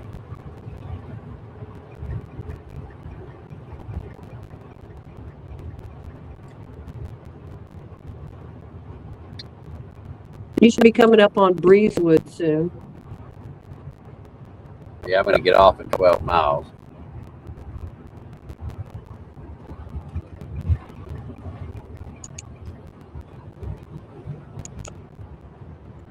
In the interim, y'all don't forget to go check out the uncut, unedited fireworks display video that was posted on YouTube. Yeah, that was put it- beautiful. Post the link.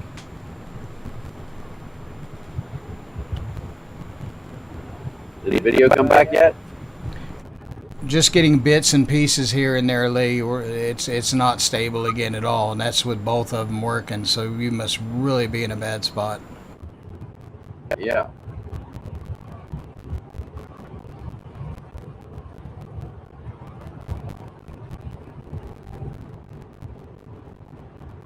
Guess I could pull up the fireworks video in the background and show that while we're waiting for your signal to come back. Yeah. That'd be good. Hey, Racer, do you have the ability to pin it to the comments? No, I don't have the ability to pin in Lee's comments. Yeah, I have neither.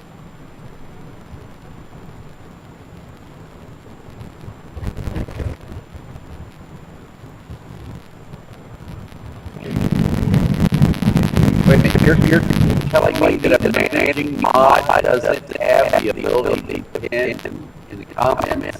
No, I don't. I thought that was one of the features of a managing mod. Not on this channel. Oh, maybe I don't have to use a managing mod on this channel. Nope. Alright, That's all right. That's all right. remind me tonight. I need to do that for you. Yeah.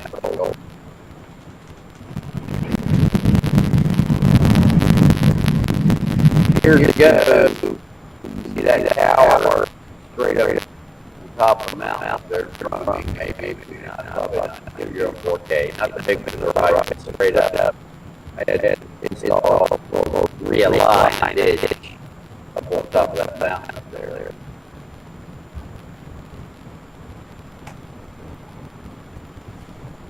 Yeah, the audio is going to be a little choppy. Lee's having signals out there. We're working with it.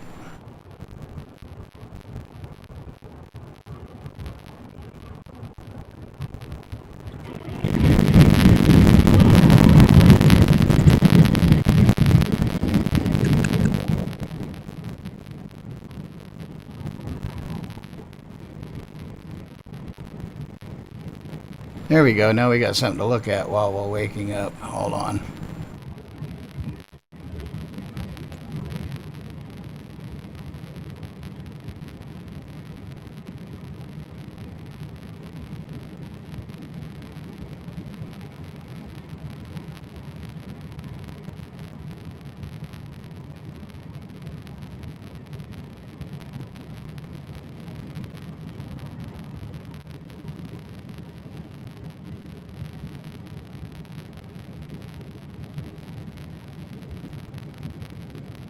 Those fireworks are gorgeous.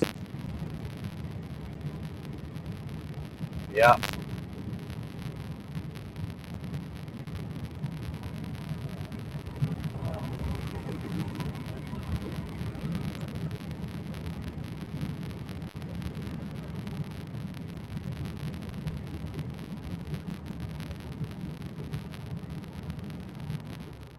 On a Maryland tag, FP on the left-hand side is Fraternal Order of Police, isn't it? Yes, it is. Okay.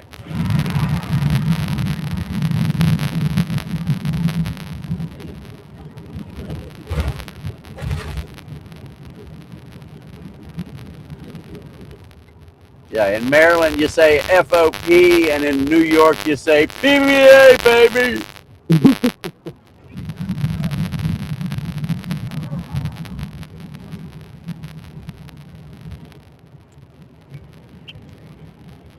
I used to have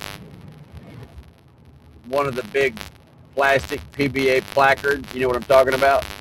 You put on your dash. Oh, yeah, yeah. Yeah, I used to have a PBA placard on my dash. They didn't bother me anywhere I went. I still have one. Do you? Yeah. If you wanted to get along with the cops, all you had to do was get out of the car, yell, PBA, baby.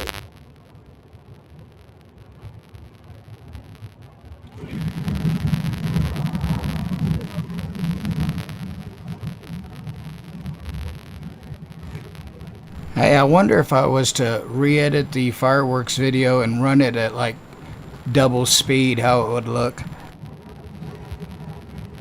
Pretty crazy. Pretty crazy. Let me see if I can do that live. Hold on. Well, no, you can actually just go into the speed that it's playing back and do it.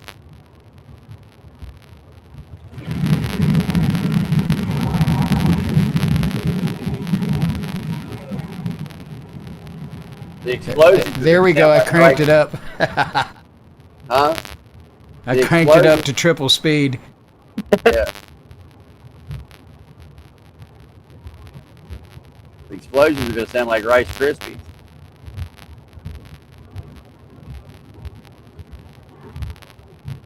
Yeah, that's a war zone.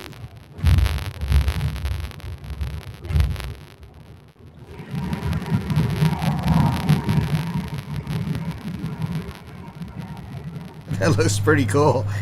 It does.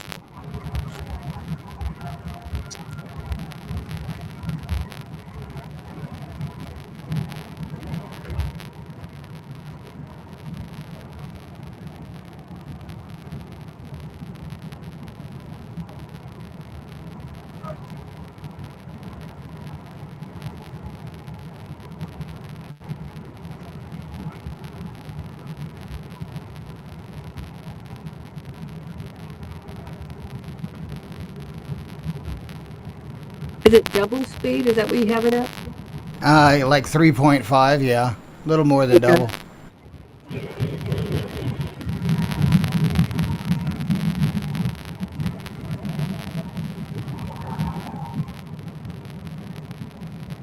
I'm going to crank it up to like 6 times faster. Hold on. Can you fix the screen Yeah, we're getting there.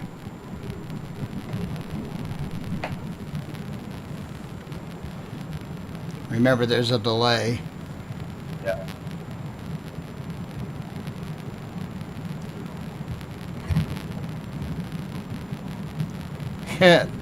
That's wild. I guess that's what Chicago looks like after hours.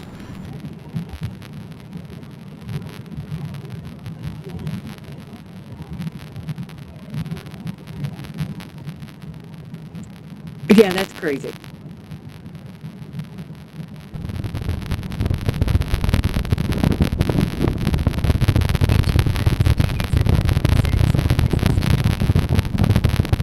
And it seemed like the fireworks were just spread over miles. They were.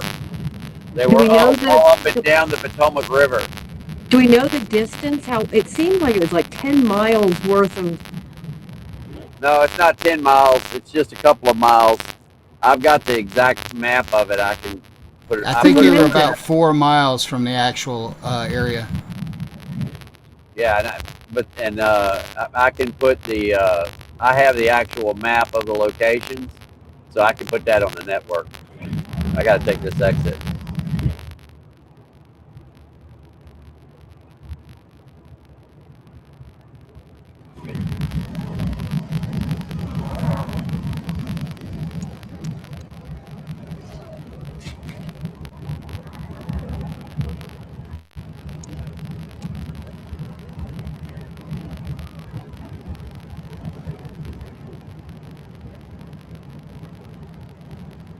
Well, I certainly feel bad for all the doggies and people suffering from PTSD in DC.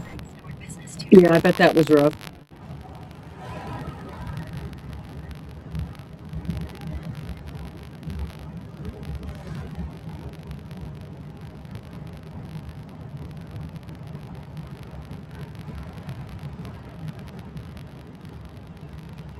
Take exit 146.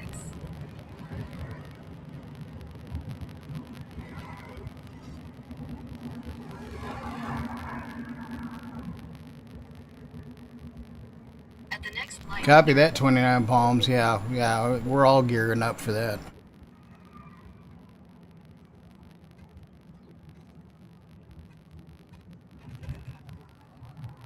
And driving must be really relaxing for me because I took my blood pressure this morning and it was only like 89 over 50. And I have not, 89 over 50? Wow. and I have not taken my blood pressure medication in days. Well, that's really good. Yeah. Well, I thought it was a little low because you pass out at like 40.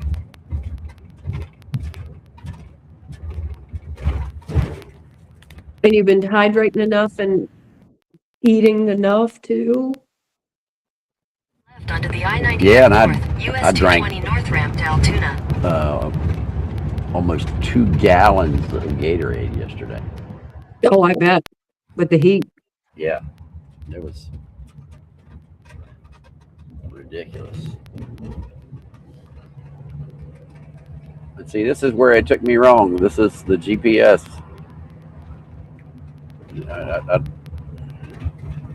I don't understand. It took me off of this exit to take me all the way down there and bring me back. I drove through this town. It was giving me wrong information when I came through this town. At the light, turn left And onto we the can't see your screen. Then you'll use Yeah, the I right don't have any signal coming from the van right now, barely. Altoona. Well, I don't know why. We had signal here when I came through earlier.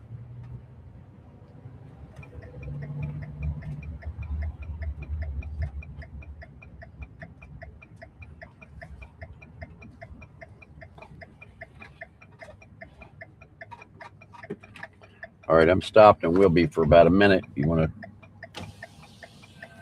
to try to put it on something on, see if the cellular is doing any better here. No, it's on load balancing. It's going to use whatever works. All right. Yeah, this is crazy. It got me off at this exit and ran me all the way down there.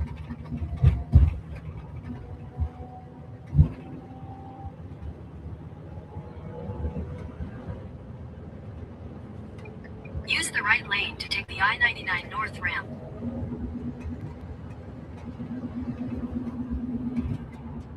Continue on I-99 North for 76 miles.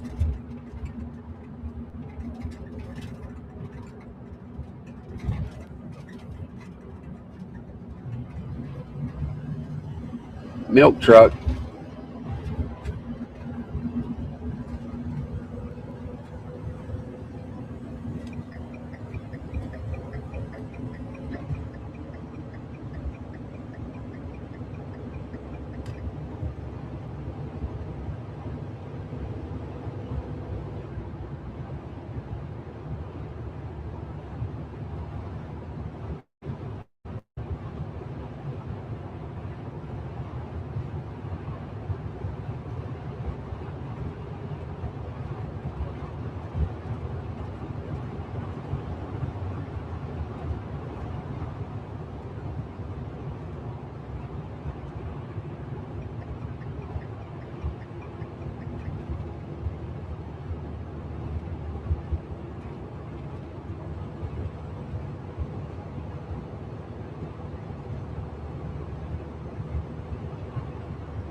You still got nothing? No, it's starting to come back.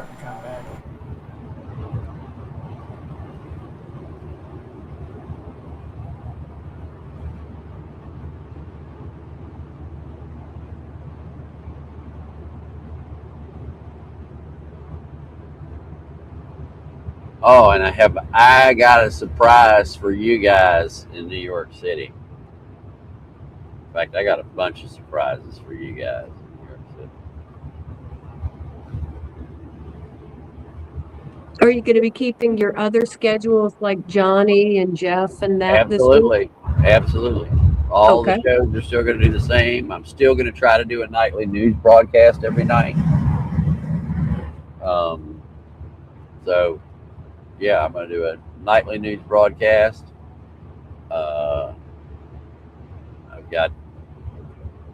I got several surprises for you guys in New York City.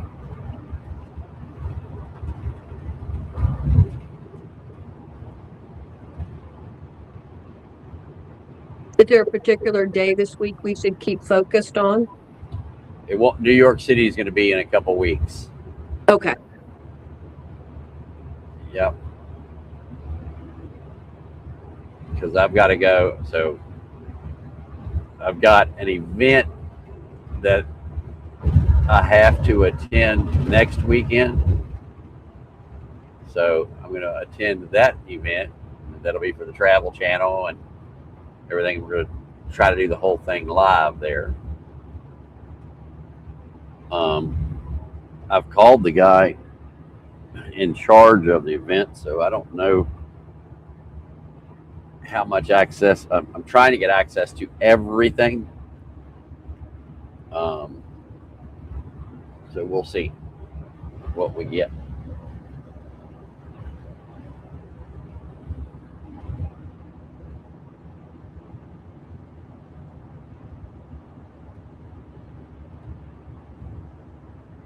So this week, I've got classes that I've got to do, and I got to create my content for my classes for both night vision and for thermography. So We're going to do a bunch of thermography stuff this week. Still going to cover the news. There's just going to be a lot of stuff going on this week. You're going to be busy. Yeah. Yep. So, yeah, a lot of good content. And then probably what I'll do is for the event, well, I don't know, I'll have to talk to the guy, but I can stream it on multiple platforms simultaneously. Kick is harassing the hell out of me to put content on their platform. But weren't they the difficult ones that you? Yes, they are. They're an absolute pain in the ass, but they have emailed me almost every single day asking me to put content on their platform. And I'm like, you delete it after so many days. Why would I do that? They don't store it. You can't come back and watch it. The hundreds and hundreds, if not thousands of hours that I streamed on Kick, every second of that content is gone from my channel. And then they make you have to have an authenticator on your phone so is that they can authenticate it to you every time you want to log in. I'm not doing that. You know what I mean? It does make it awkward. Well, I'm not happy about them having access to my GPS and my phone files and all that other stuff in their authenticator. So, there is nothing financial or nature on my phone that they can try to steal off of my phone. But I don't like them having, where I am and access to all my information just to be able to stream on their platform.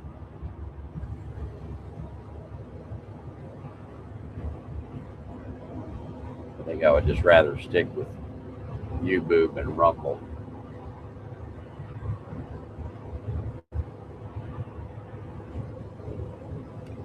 I'm diligently working at this end, trying to restore this. Ever since we left the tunnel, it's gone ape poop.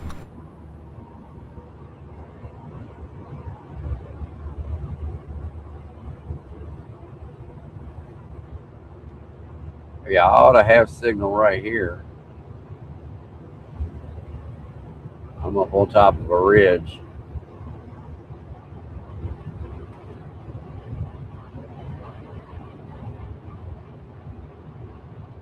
You've got signal, it's just the feed's not catching up.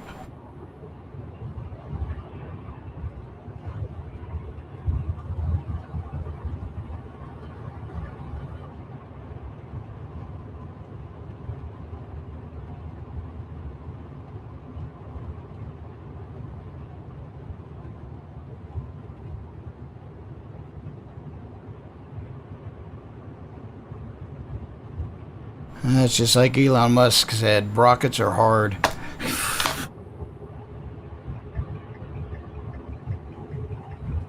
You probably qualify as a rocket scientist about now, Racer. With all the stuff you work on. Dude, feeling like I can't get anything done sometimes, let me tell you.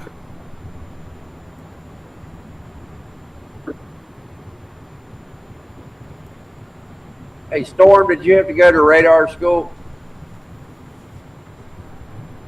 Nope, I did not. I'm sorry. Yes, I did. Yes, I did. I only did that for like 3 years. Yes. Okay. Back in the day with the old custom KR-10, it was a retired military radar gun. Wow. And a lot of people, it sat on your dashboard, and the people that worked that stuff for like 20 years in a patrol car ended up, most of them getting thyroid cancer. Wow. Yeah. Because they weren't of great quality.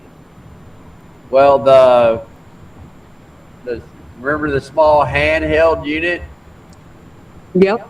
Well, guys would set that in their lap and they gave themselves Testicular cancer. Yep. We were told not to keep it on our laps. So we Yeah. had them mounted on a dashboard.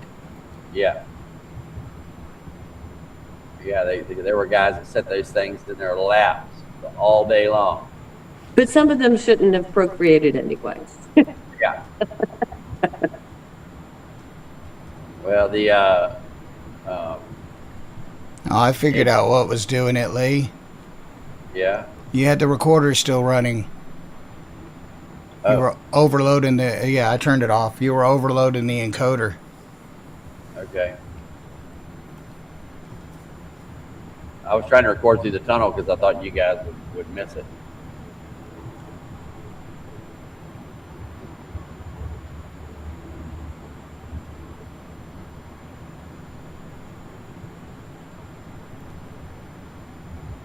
Well, actually, I don't have to do that. We can just pull it off of the.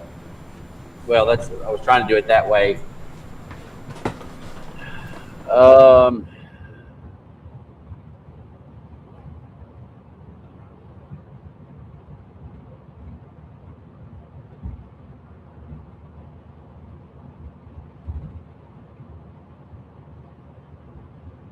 Trying to think of a way that.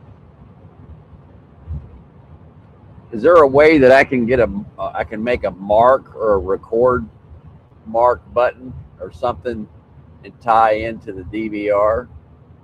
Doesn't it have a record trigger or something that I can, like a panic button alert?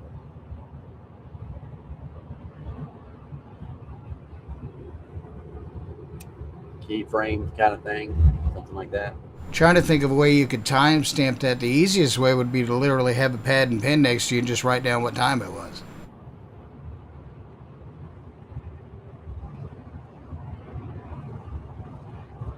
Yeah, good luck with that.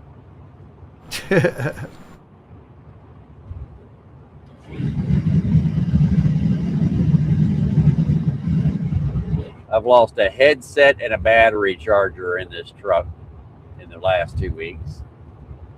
There's no way I'm going to be able to keep the pad and pencil in.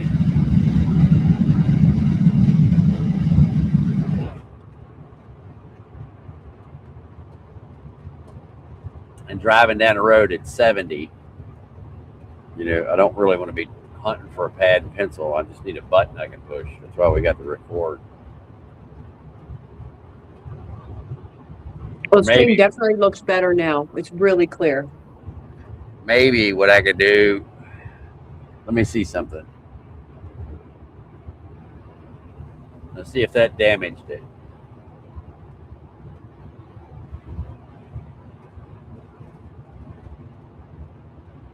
Coming up on the exit here, I'll do it again. Going by the exit.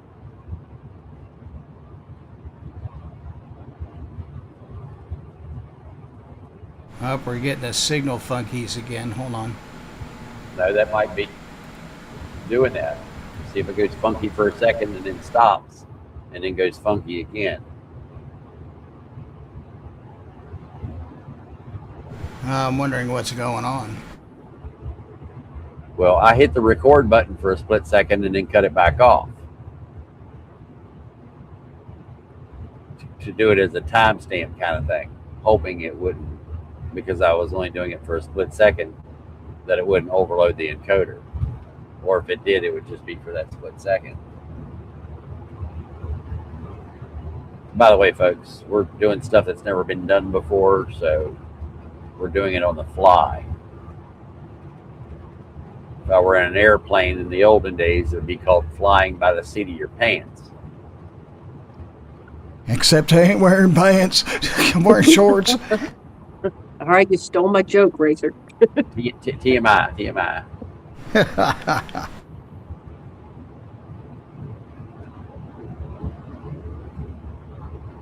If I'm not mistaken, this is the way I used to go to what's the racetrack that they race Formula One and NASCAR on up here in Pennsylvania, or Watkins Glen, New York? Is this the way to go up to Watkins Glen? Because I sure think I used to bring the Porsches up here to race.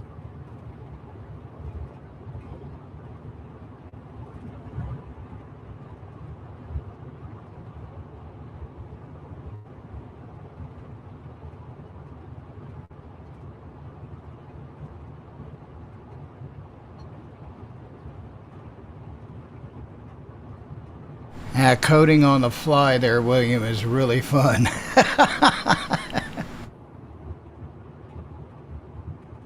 Dump script, start script, dump script, start script.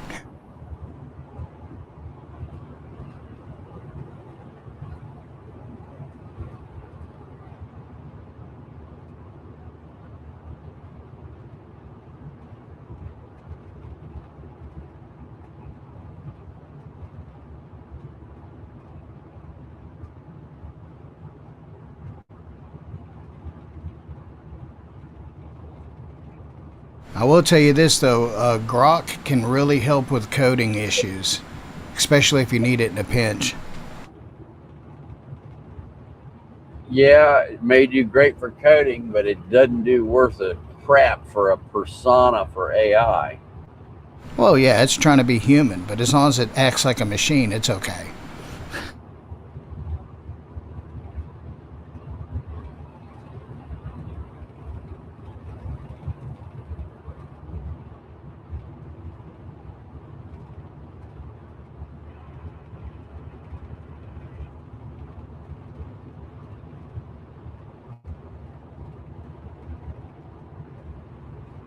So how's it holding? It seems to be holding a lot better now. It looks good. How many we got?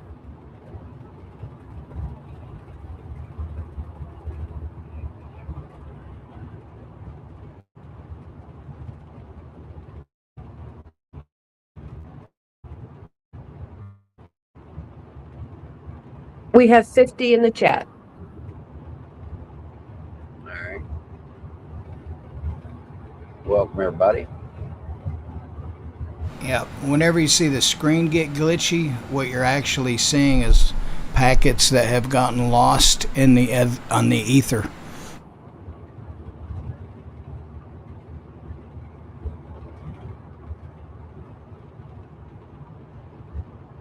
Well, I guess that means the Ether Bunny's got him now. He's got some great footage.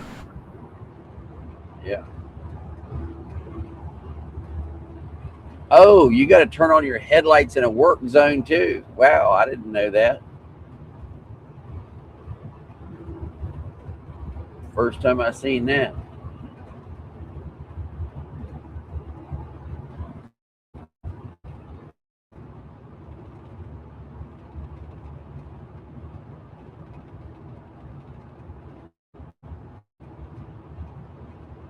Roaring Springs, home of Renaissance Nutrition.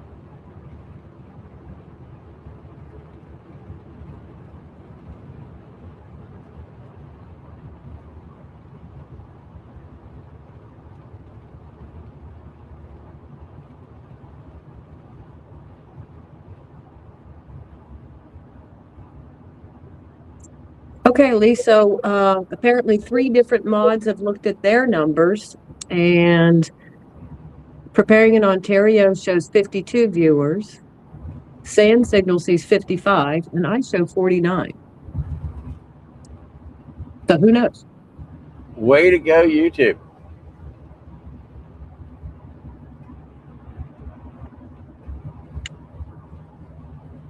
We just love this platform. Their accuracy is amazing. Yeah. So is there accounting? I think they use that guy, the Count from Sesame Street. Whoa! 1, 2, 3, 4. 3. 3 users. Yep, that's what it is.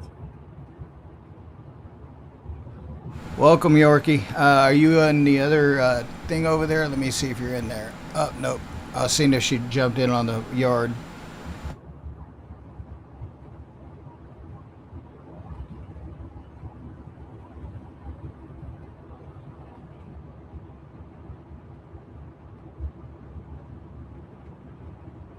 Had a friend of mine that worked at TDCJ, was always making fun of the guards messing up the counts. So he made a comic for the newspaper, and it showed the Count dressed up in a TDCJ uniform walking around, and the other guards were pointing at him, go, "Don't laugh, he can count." I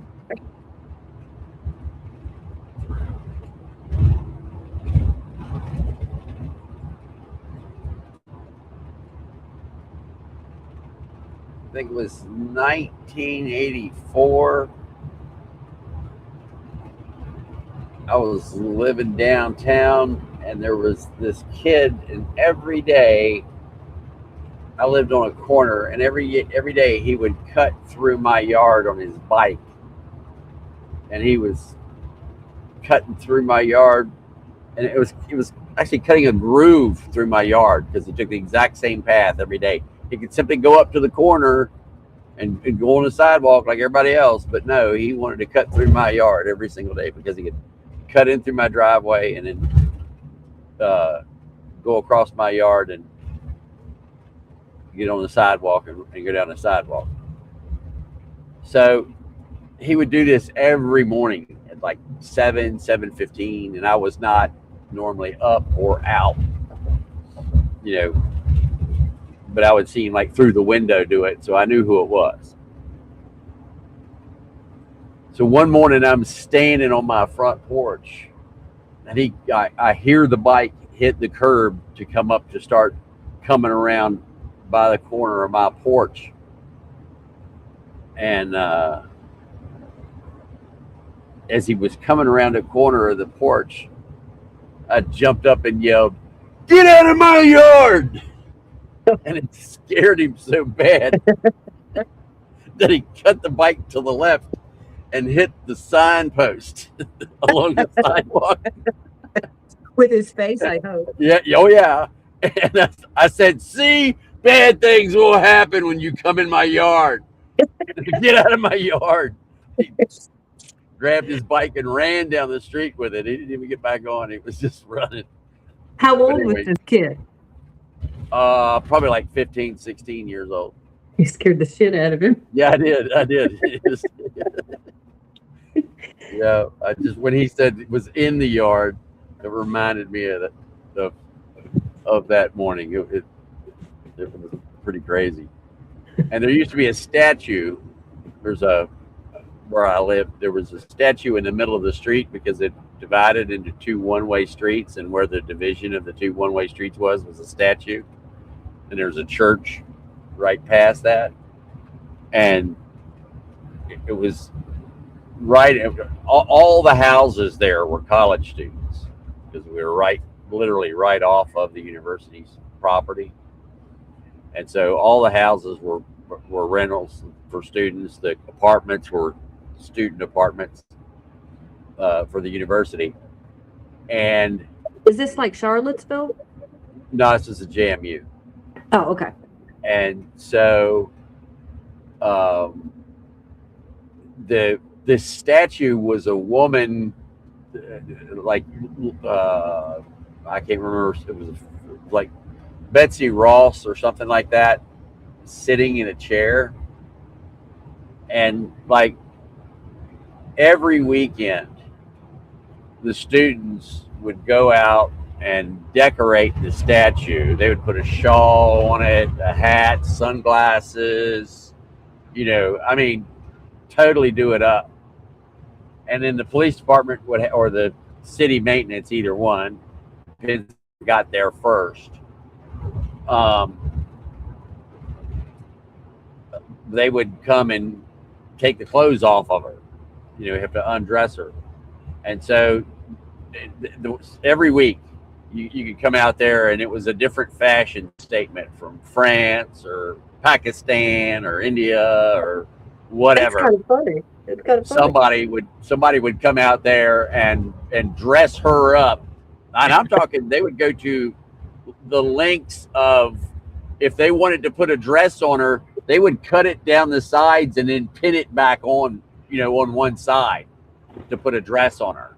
So they were serious. Yeah, they were. I mean, they did it every week, and sometimes 2 or 3 times a week.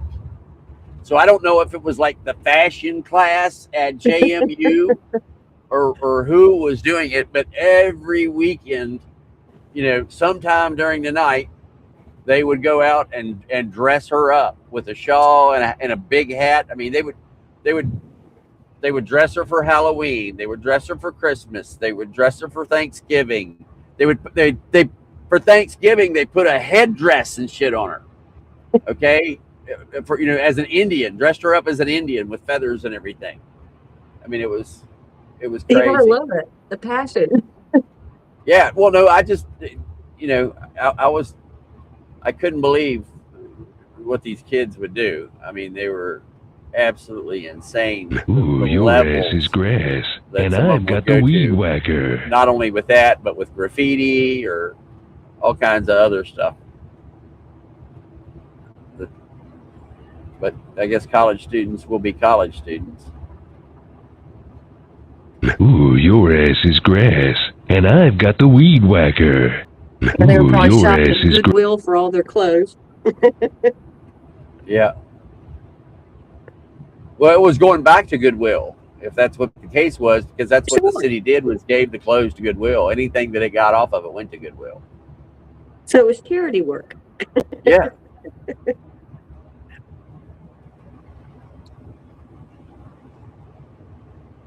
How many's I'm going to get now? medieval on your asses. 3 different totals again? And is it holding solid now? I have 53. Okay. Let's see what others say. What say others? How about everybody put in what it says on theirs? That's what we need to do in the chat. Whatever the number of viewers that you are seeing right now by YouTube, put that number in the chat. I'm going to get medieval on your asses. Let's see how wild and inaccurate we can get.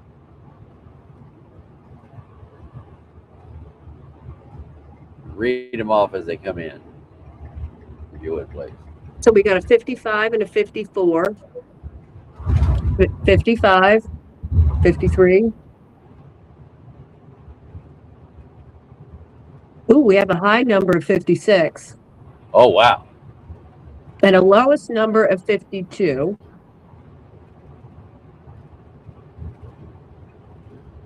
And these are the numbers they pay you from, folks. Well, trust me, they're going off the lower numbers. Oh, we have a 51. Oh. When you shut the stream down at 50.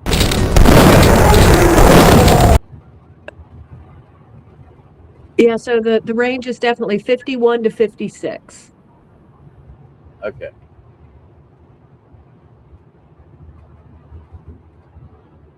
I mean, what's plus or minus 10% amongst friends, right?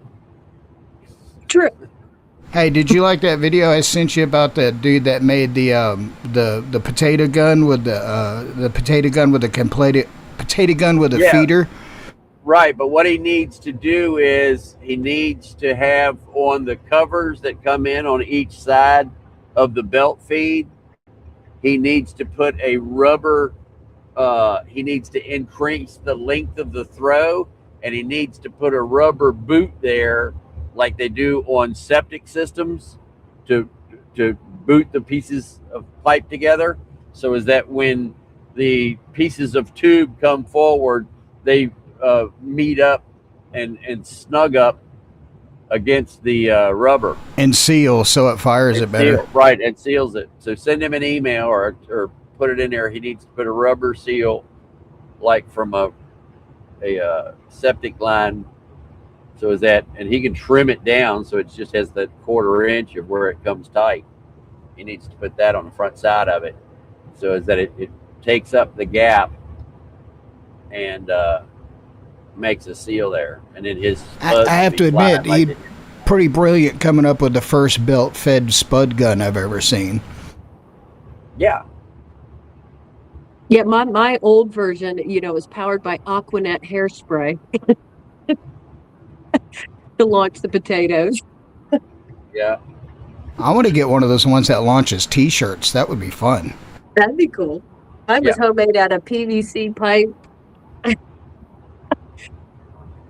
a little switch, and Aquanet hairspray.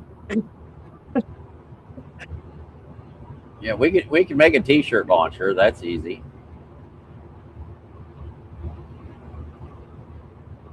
I had a friend of mine that had a machine shop, and It's time to kick ass and chew bubble gum. And I'm all out of gum. Torch mixer, as far as to mix the oxygen and acetylene, and then he had a solenoid that it would hold open for about 1/4 of a second, and then once the solenoid closed for the gas, it would wait about 5 or 10 milliseconds to make sure it did, and then it would fire a spark plug in the chamber, and that thing would make a potato fly. But it would, if you didn't, if you put too much gas in it, it made mashed potatoes instead of potatoes. It's time to kick ass and chew bubble gum. And I'm all out of gum. Some of our neighbors had, me and my brother and our neighbors had potato guns. We made some of them out of cans that we would seal together, cut the ends out of the cans. What'd you seal them together with? Tape. Oh, okay. Yep, duct tape. Yeah, mine was like 3-inch PVC. Yeah, a screw cap at the end. Yeah. This was like in 1976. Yeah, mine was in like the mid 80s. Yeah, we were doing it. We were putting lighter fluid in the end and lighting it with a lighter. I can't think of what mine was a flint switch that would cause a spark and ignite the Aquanet hairspray. Had the best lighting capability. Yeah, I wasn't aware of that. Yeah, it's the best sure way how to try the lady to at the local convenience store would have looked at me if I started buying Aquanet, but it might have been worth it. You could use that on your kid bicycling through the yard. Yeah, yeah. That scared the hell out of him. Just yelling at him was enough. All right, still holding 50, doing better, doing worse. What's the stream look like? Stream looks fantastic, and I'm holding at 53. Okay. Because I'm going to ditch you guys in about 30 minutes. So. I'm going to get medieval on your asses. I'm not taking you to my meetings. All right, and so Space Ghost says that he had one that shot bowling balls. Oh, God. Yep. Using an air compressor. Yeah. Another person had one with bottle rockets. I did that.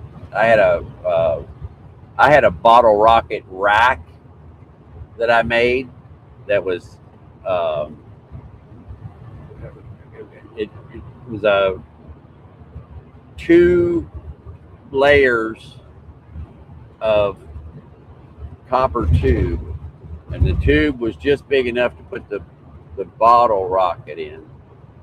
And what I would do is I would make each fuse go over to the next bottle rocket, and so you would just put the rocket part inside of the copper tube, and then back behind it was just a flat stick that went across, sticks coming out the back to lay on. So you could load it real quick. You only had to put them into the copper tube, and they weren't tight in there, but they were at enough tension that they didn't want to fall out real easily. And so I just had to light one end, and then it would just start lighting them off.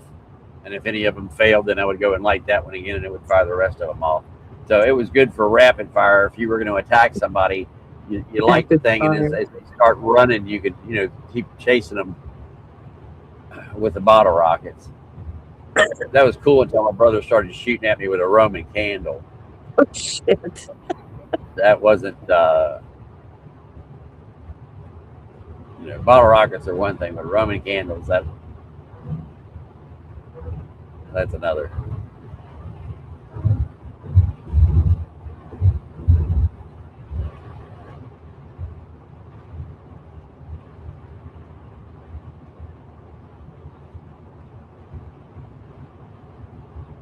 So no questions in the chat? I can't believe.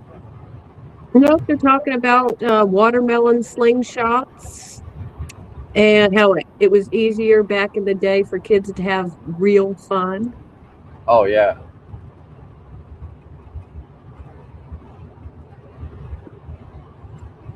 Yeah.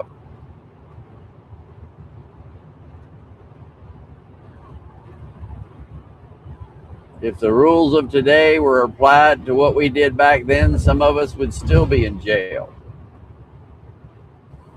That's a fact. Check.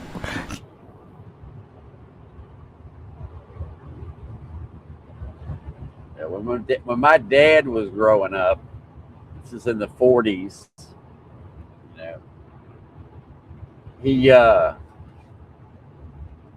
they would take sticks of dynamite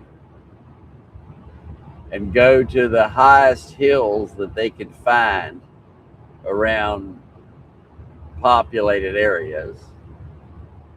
And they would take a sapling, 3 or 4, 5, 6, 8 of them, however many it took, would climb up and pull a sapling down and pull the top of the sapling down.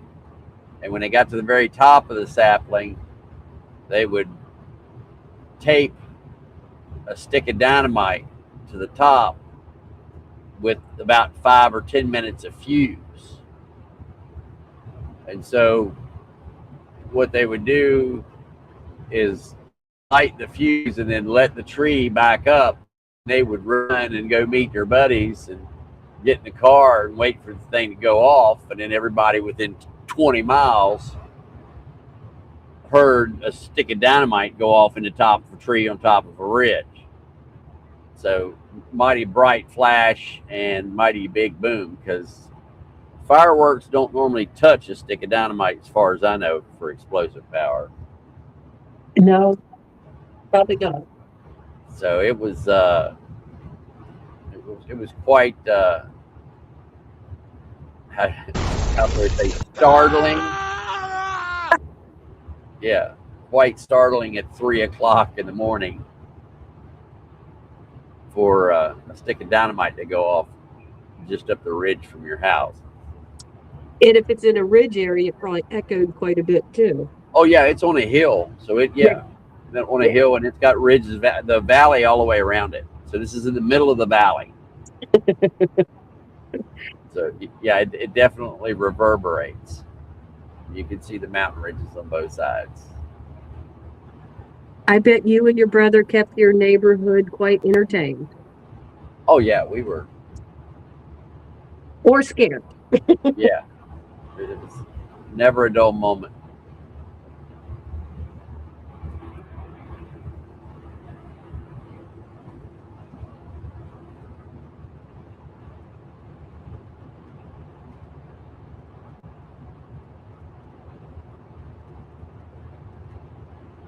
Well, what should have taken a quarter tank ended up taking a half a tank or more.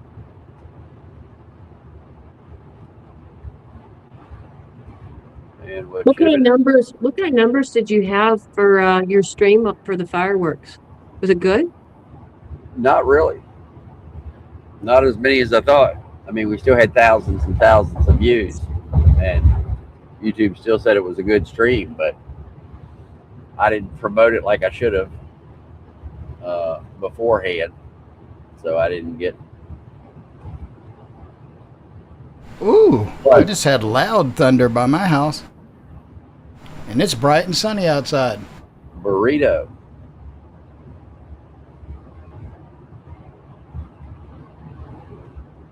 So yeah, I got several thousand. Well, the interesting part was when it ended, it said that I had 8,700 or 8,600 views or something like that. And as soon as the video posted, it said that I had 5,600 views. I was on the phone with you when that happened. Yes, you were. Wow. Yeah. When the video ended, it said, I think it was 8,600 views. And then when the video posted, it said 5,600 views. And how do they rectify that discrepancy when you They won't question? answer you. Oh, they just pretend it didn't happen. They don't answer you at all. I have no idea what Okay. you're talking about. Did what? I mean, I've even sent pictures, screenshots of this is what it is, and then wow, look here. 1 minute later it dropped by 30%. I've gotten answers like, oh, well, they were bots. 30% of my audience is a bot. I need more bots. See, that's just an easy, blame it on somebody excuse. Right.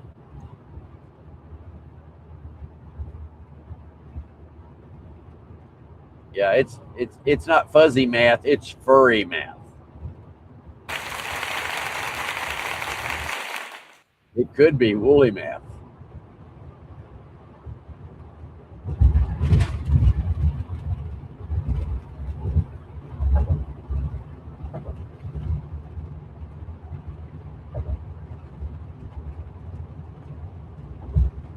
So anyway, Monday is going to be quite interesting. A week from today. Or no, excuse me. Yeah, Tuesday will be quite interesting with Johnny and Marty on Censored tomorrow's show. And Same then, time schedule this week? yeah, exactly. We're not changing anything. Okay. We're still going to try to do a nightly news broadcast. That hasn't happened last week because of all the traveling that I had to do last week. But this week I'm not traveling, and next week I'm not going to be traveling. So, or at least as far, I'm not trying to go halfway across the United States during those days. So, I'll be going around to different spots here, looking at different things throughout this area, and then I'll be moving again to another area, and I'll be doing some traveling around up there and looking at more interesting things. And then I'll be going to major cities. I've got multiple major cities I'm going to be going to.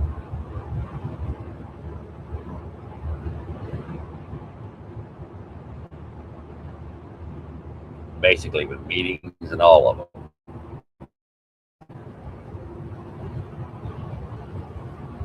I know everybody's looking forward to the things you want to show us. Yeah, y'all going to trip out in 2 weeks. So not this week and not next week, but the following week. We're going to be showing you guys all kinds of crazy stuff. And I'm going to have some unbelievable interviews with some people that, well, I'm going to have to start another channel or another category. Yeah. Something went crazy there for a second. It'll catch up to YouTube in a minute. It'll be right back. Some kind of interference. And what type of theme will this new channel be? That's what I'm trying to think of. What it's just going to be interviews, but it's with a uh, wide variety. I should name the show like Influence or Influencer or something of that nature, because everybody that I'm going to be interviewing has influenced either an industry, an agency, a military battle. They've all influenced, and change the way things are now. Uh, in some cases, the item now has a warning label on it. You know, uh, Motorola radios had warning labels on it because of me. So when you bought a Motorola radio, there was a nice little tag hung off of the antenna or the microphone cord that said, "Do not do not stand or sit within 6 feet or 4 feet of the antenna." I did a job for Motorola, and they put a 100-watt repeater.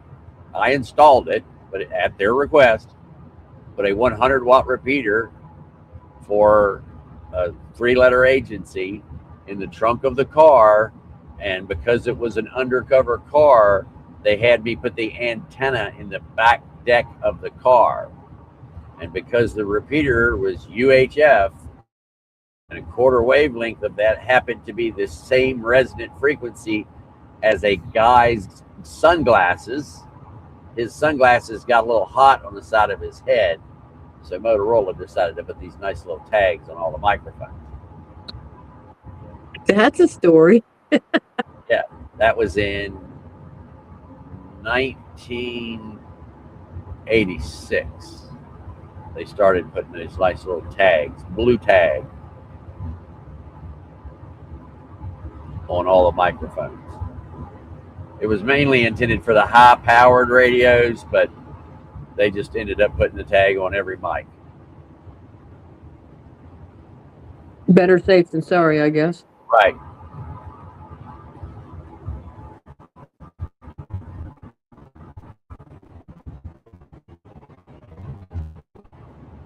So I just did what they said. I got one of the best compliments, though, of my life for that install. I put a Wolfsburg in the ashtray. I put 2 GE heads, the large heads with the phone handsets in the glove box. You could open the door and reach in, and there were your 2 mobile phone headsets. And then I had their government agency radio under the driver's seat. And then I had 2 other government radios under the passenger seat.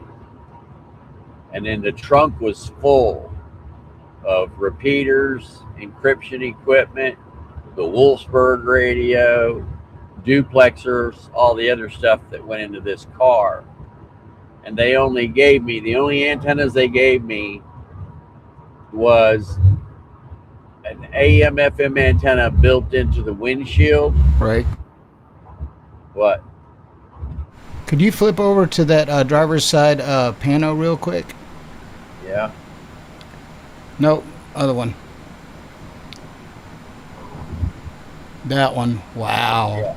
Look at that. Wait till y'all It's see beautiful this. country. It's beautiful. Wow. That is beautiful. I didn't mean to interrupt, Lee. It was just some gorgeous No, countryside rolling by you, and I was like, wow, Yeah. look at that. Look at that. Oh. Y'all fixing to see it. There it goes.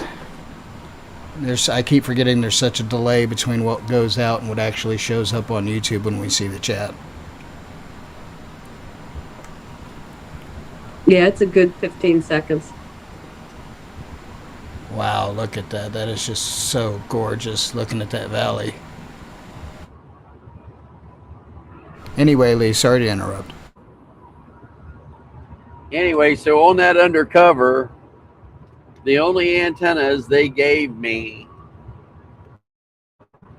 was a antenna that was an AM/FM antenna inside the windshield, which people told me I was crazy to try to put a two-way radio on that. And I'm like, I don't have a choice.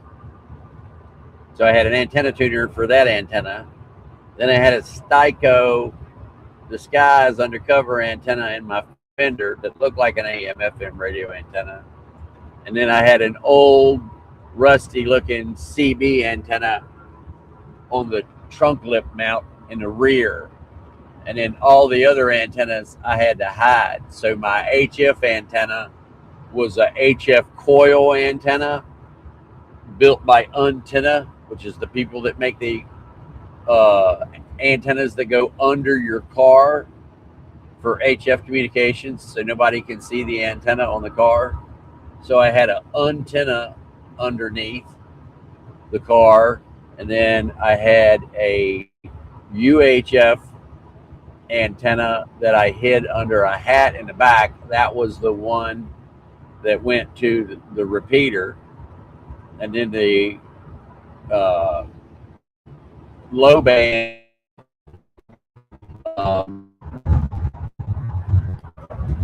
antenna, the CB antenna, the antenna in my windshield was one VHF radio, and the antenna on the was my other VHF radio.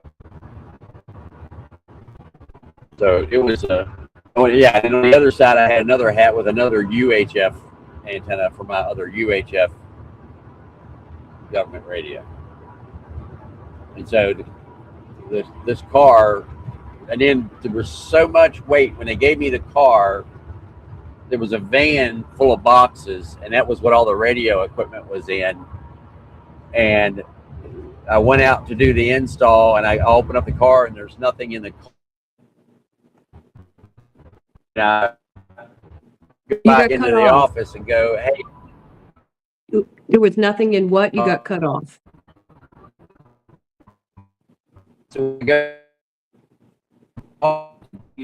We're really losing the signal out there. Yeah, we're losing him. Wow. Well, it's fun while it lasted.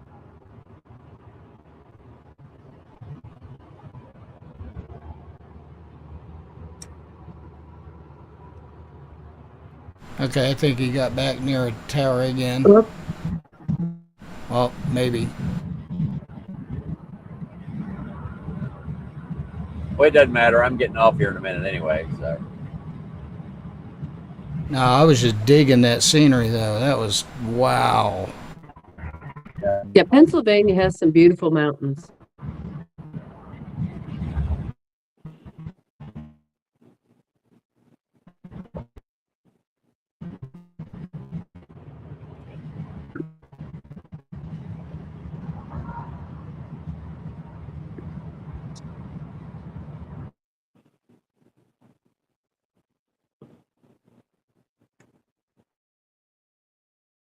Yeah, we are having some connection issues at the moment. Could be because he's switching towers over there.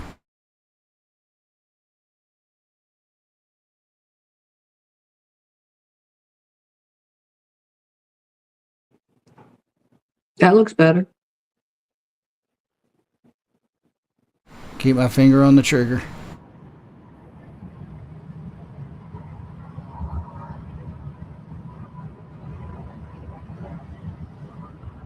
Is it showing up again or no? Okay, you're back, Lee. All right. You went through a bad spot over there. Yeah, I can still hear y'all. So when I went out to get into the car was empty. There was no radios in it, no antennas, no nothing. And so I go back into the shop, go to my boss, and I said, "Hey, there's no radios in the car. What am I supposed to put in there?" He goes, "Oh, they're in the van." I'm like, "Oh, okay." So I go and I open the door on the side of the van. The van is full of boxes. I mean, full. And I come back into my boss and said, "The van is full of boxes. Which one of those radios goes into the car?" He's like, "All of them." I'm like, "What bands are they?" He said, "I don't know." Oh, "What are the radios?" "I don't know." "Where do they go?" "I don't know." I said, "So what am I supposed to do with this car?" Because this is the very first time I've ever done this in my life. I said, "So what am I supposed to do with the car?" He said, "You're supposed to install all of the equipment. There's a diagram in there of what is supposed to be plugged together. And when you're done, you're not supposed to see any of the radio equipment that is inside the car, installed in the car. You're not supposed to be able to see the radio heads or the microphones looking in through the windows." And so I'm like, "Okay." So they have a different building for me to do this in. So I take the van over in the building, take the car over in the building, open up all the doors on the car, open up the trunk, open up underneath the hood, look at everything in there. And they had engineered it. They have obviously done it before. I had not. But they had a diagram that showed how to put all the boxes and everything in the back of the car. But they didn't have anything for how to install the head. The only thing they had said is how they wanted the stuff mounted in the trunk because the cables were only so long. So they just gave me like this square and like put it in here. So I put it all in. I put the Wolfsburg head in the ashtray. I took the ashtray out of the car and installed the Wolfsburg head in there. So is that when you pull the ashtray out of the dash, there's the Wolfsburg head right on the radio. That's creative. And I said you can slide that in and out. And then you know those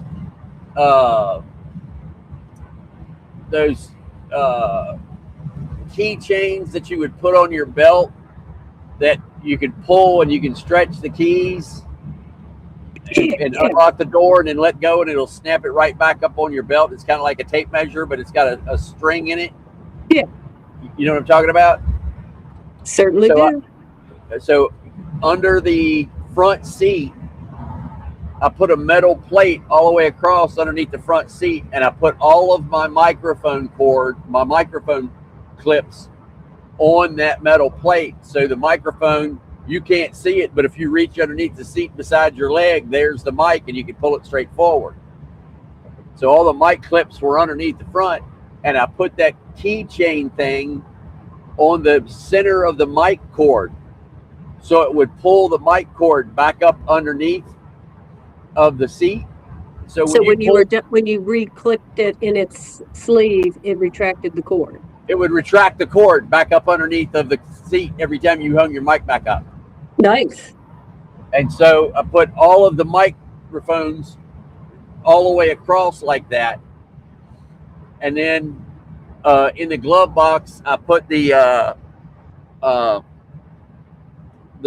of the GE radios and GE phones, because the car had two separate phones in it. So you could talk on two separate phone lines at the same time in the car. It's the first car I ever put two phones in with two separate telephone numbers.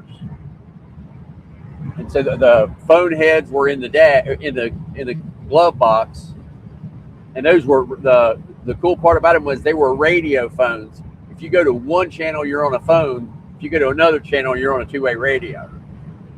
And the same headset works for both. And when you want to talk on the radio, you push the button, and that way nobody can hear anything other than the person that's holding the headset to their ear. And then, so I put those in the glove box, and then I had all the repeaters in the back, and then I put the extra antennas in the back, and then I mounted an old 23 channel CB up underneath the dash. They didn't give me that. That was not in the truck to install, but we had one back in the shop, and I put a set of band pass cavities on it for the band reject cavities on it to keep the HF radio out of the CB radio and to keep the CB radio out of the HF radio. And I hooked up the CB radio so that they could actually talk on a CB radio to go with the CB radio antenna that was on the back of the car. And I said, if they don't like it, I'll take it out. So anyway, the guy from the agency came by to get the car, and it was the first time my office had ever done one of these cars. And so the guy comes and looks at the car, and I show him, where I put everything, how everything worked, and showed him the CB radio on the dash. And I told him, I said, "No, I'll take that out if you want me to." He goes, "No, you leave that in there. It's perfect. Leave that there." So I was like, "Yes, sir." So we went into the office, and we were in there with my boss, and he says, "I got to call my supervisor." So he calls his supervisor, and he's talking to his supervisor, and evidently his supervisor said, "What do you think of the install, or how good did the guy do it, or whatever?" But the guy's response to his boss is, "This guy could hide an elephant in your glove box, and you wouldn't know it was in there unless you had a bag of peanuts." Because I had hidden everything, and you couldn't see any of it. So I was like blown out of the water that the guy said I could hide an elephant in your glove box. And how long did it take you to figure out this? A week. A week. That's fast, in my opinion, with what you described. Yeah, it was. But they gave me everything I needed except for the band pass filter. Well, I had a complete Motorola shop. I could get anything I wanted. All I had to do was walk out of my building and go over into the regular Motorola shop. And the whole time I worked there, I never knew what that building was for. Out back, because it was always locked. You couldn't go in it, and the whole time I worked there, I had never been in there before. And then that's when I found out that was the building for doing government cars. Ah. It only did undercover government cars. Everything marked went into the Motorola shop. Everything unmarked went into that shop. That's a good setup, though. But man, I'm surprised you were able to do that in a week, because that sounds like a lot of coordinating and figuring out. No, that's the only thing I worked on for the whole week. Wow. See, they already had the antennas. They already had the cable. All I had to do was figure out where to put the radios and run a power bus to it. And then the head for the Wolfsburg, that only took a Dremel tool in about 10 minutes. So, yeah, that was cool. I absolutely that was the Wolfsburg in the ashtray was the coolest install I think I've ever done on. Now, do you remember the model of the Wolfsburg? I'm curious to look it up. What do I remember? What the model of the Wolfsburg? Yeah, it's the one with the red digital display, and the 2 rotary dials for the frequencies. I'm trying to find a picture. Version, the aircraft version.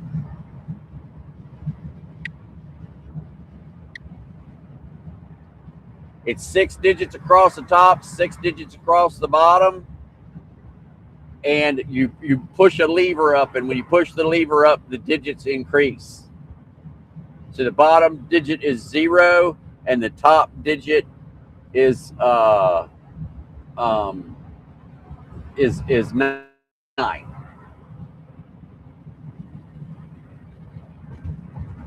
And it would have been 1986.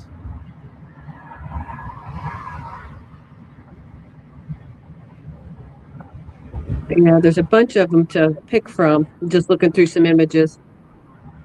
Yeah, it's the aircraft head multi-band.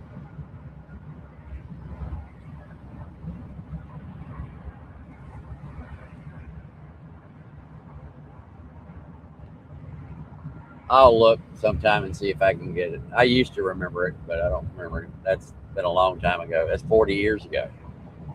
Was it blue? No. Okay, because I keep getting one that's blue. Yeah, the face was black, and the digital and the numbers were white on the roller code, and the digital display across the top was red.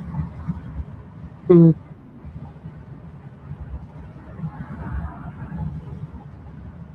Yeah, nothing just jumping out at me that matches that description. Yeah, I'll find. Well, you got to understand, it was made for Uncle Sam. Yeah, I was hoping this many years later, though, there might be an image, but I'm not finding anything. That's cool, though. Yeah, that was the coolest undercover install I ever did, was that car. I mean, I did some other installs that were really cool. When I built the TSC 128 Bravo, the Trojan Spirit for military intelligence, well, I built it for all of the intelligence agencies. 17 intelligence agencies. And Racer, you can kill the stream, buddy. I got to go, folks. My meeting is here. All right, sir. Good talking to you. I'll see you tonight. I'll see if I can find a picture of that Wolfsburg head. Okay, great. In fact, I think I know somebody that owns one. I'll have to call him. Yeah. So. All right. Enjoy your lunch meeting. All right. Thank you. See you guys. Right. Bye-bye.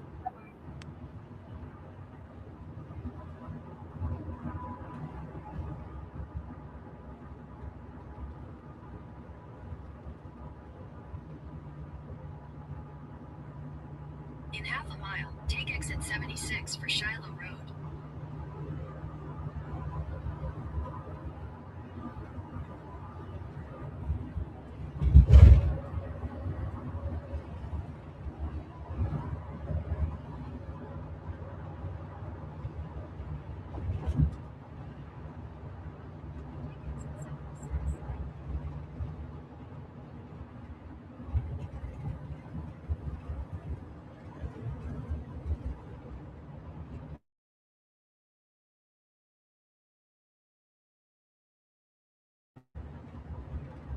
Phone number 8.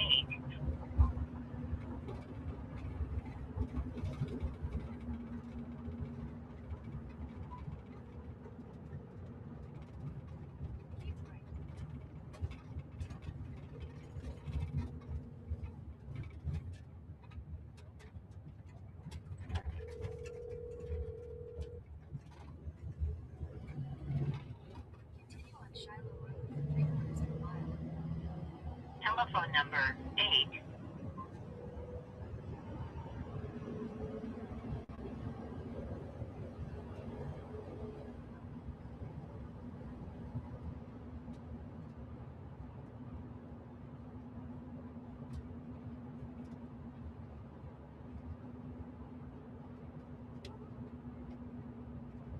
Are we clear, Racer? Stand by. Say again, sir. Did you end the stream? Okay, I'm fixing to. I just got back in here. Oh, yeah, I asked you to end the stream a couple minutes ago. He stepped away. I was trying to reach him. Okay, no problem. Sorry about that. So you want me to go ahead and kill it? Yes, sir. All righty, folks. Thank you.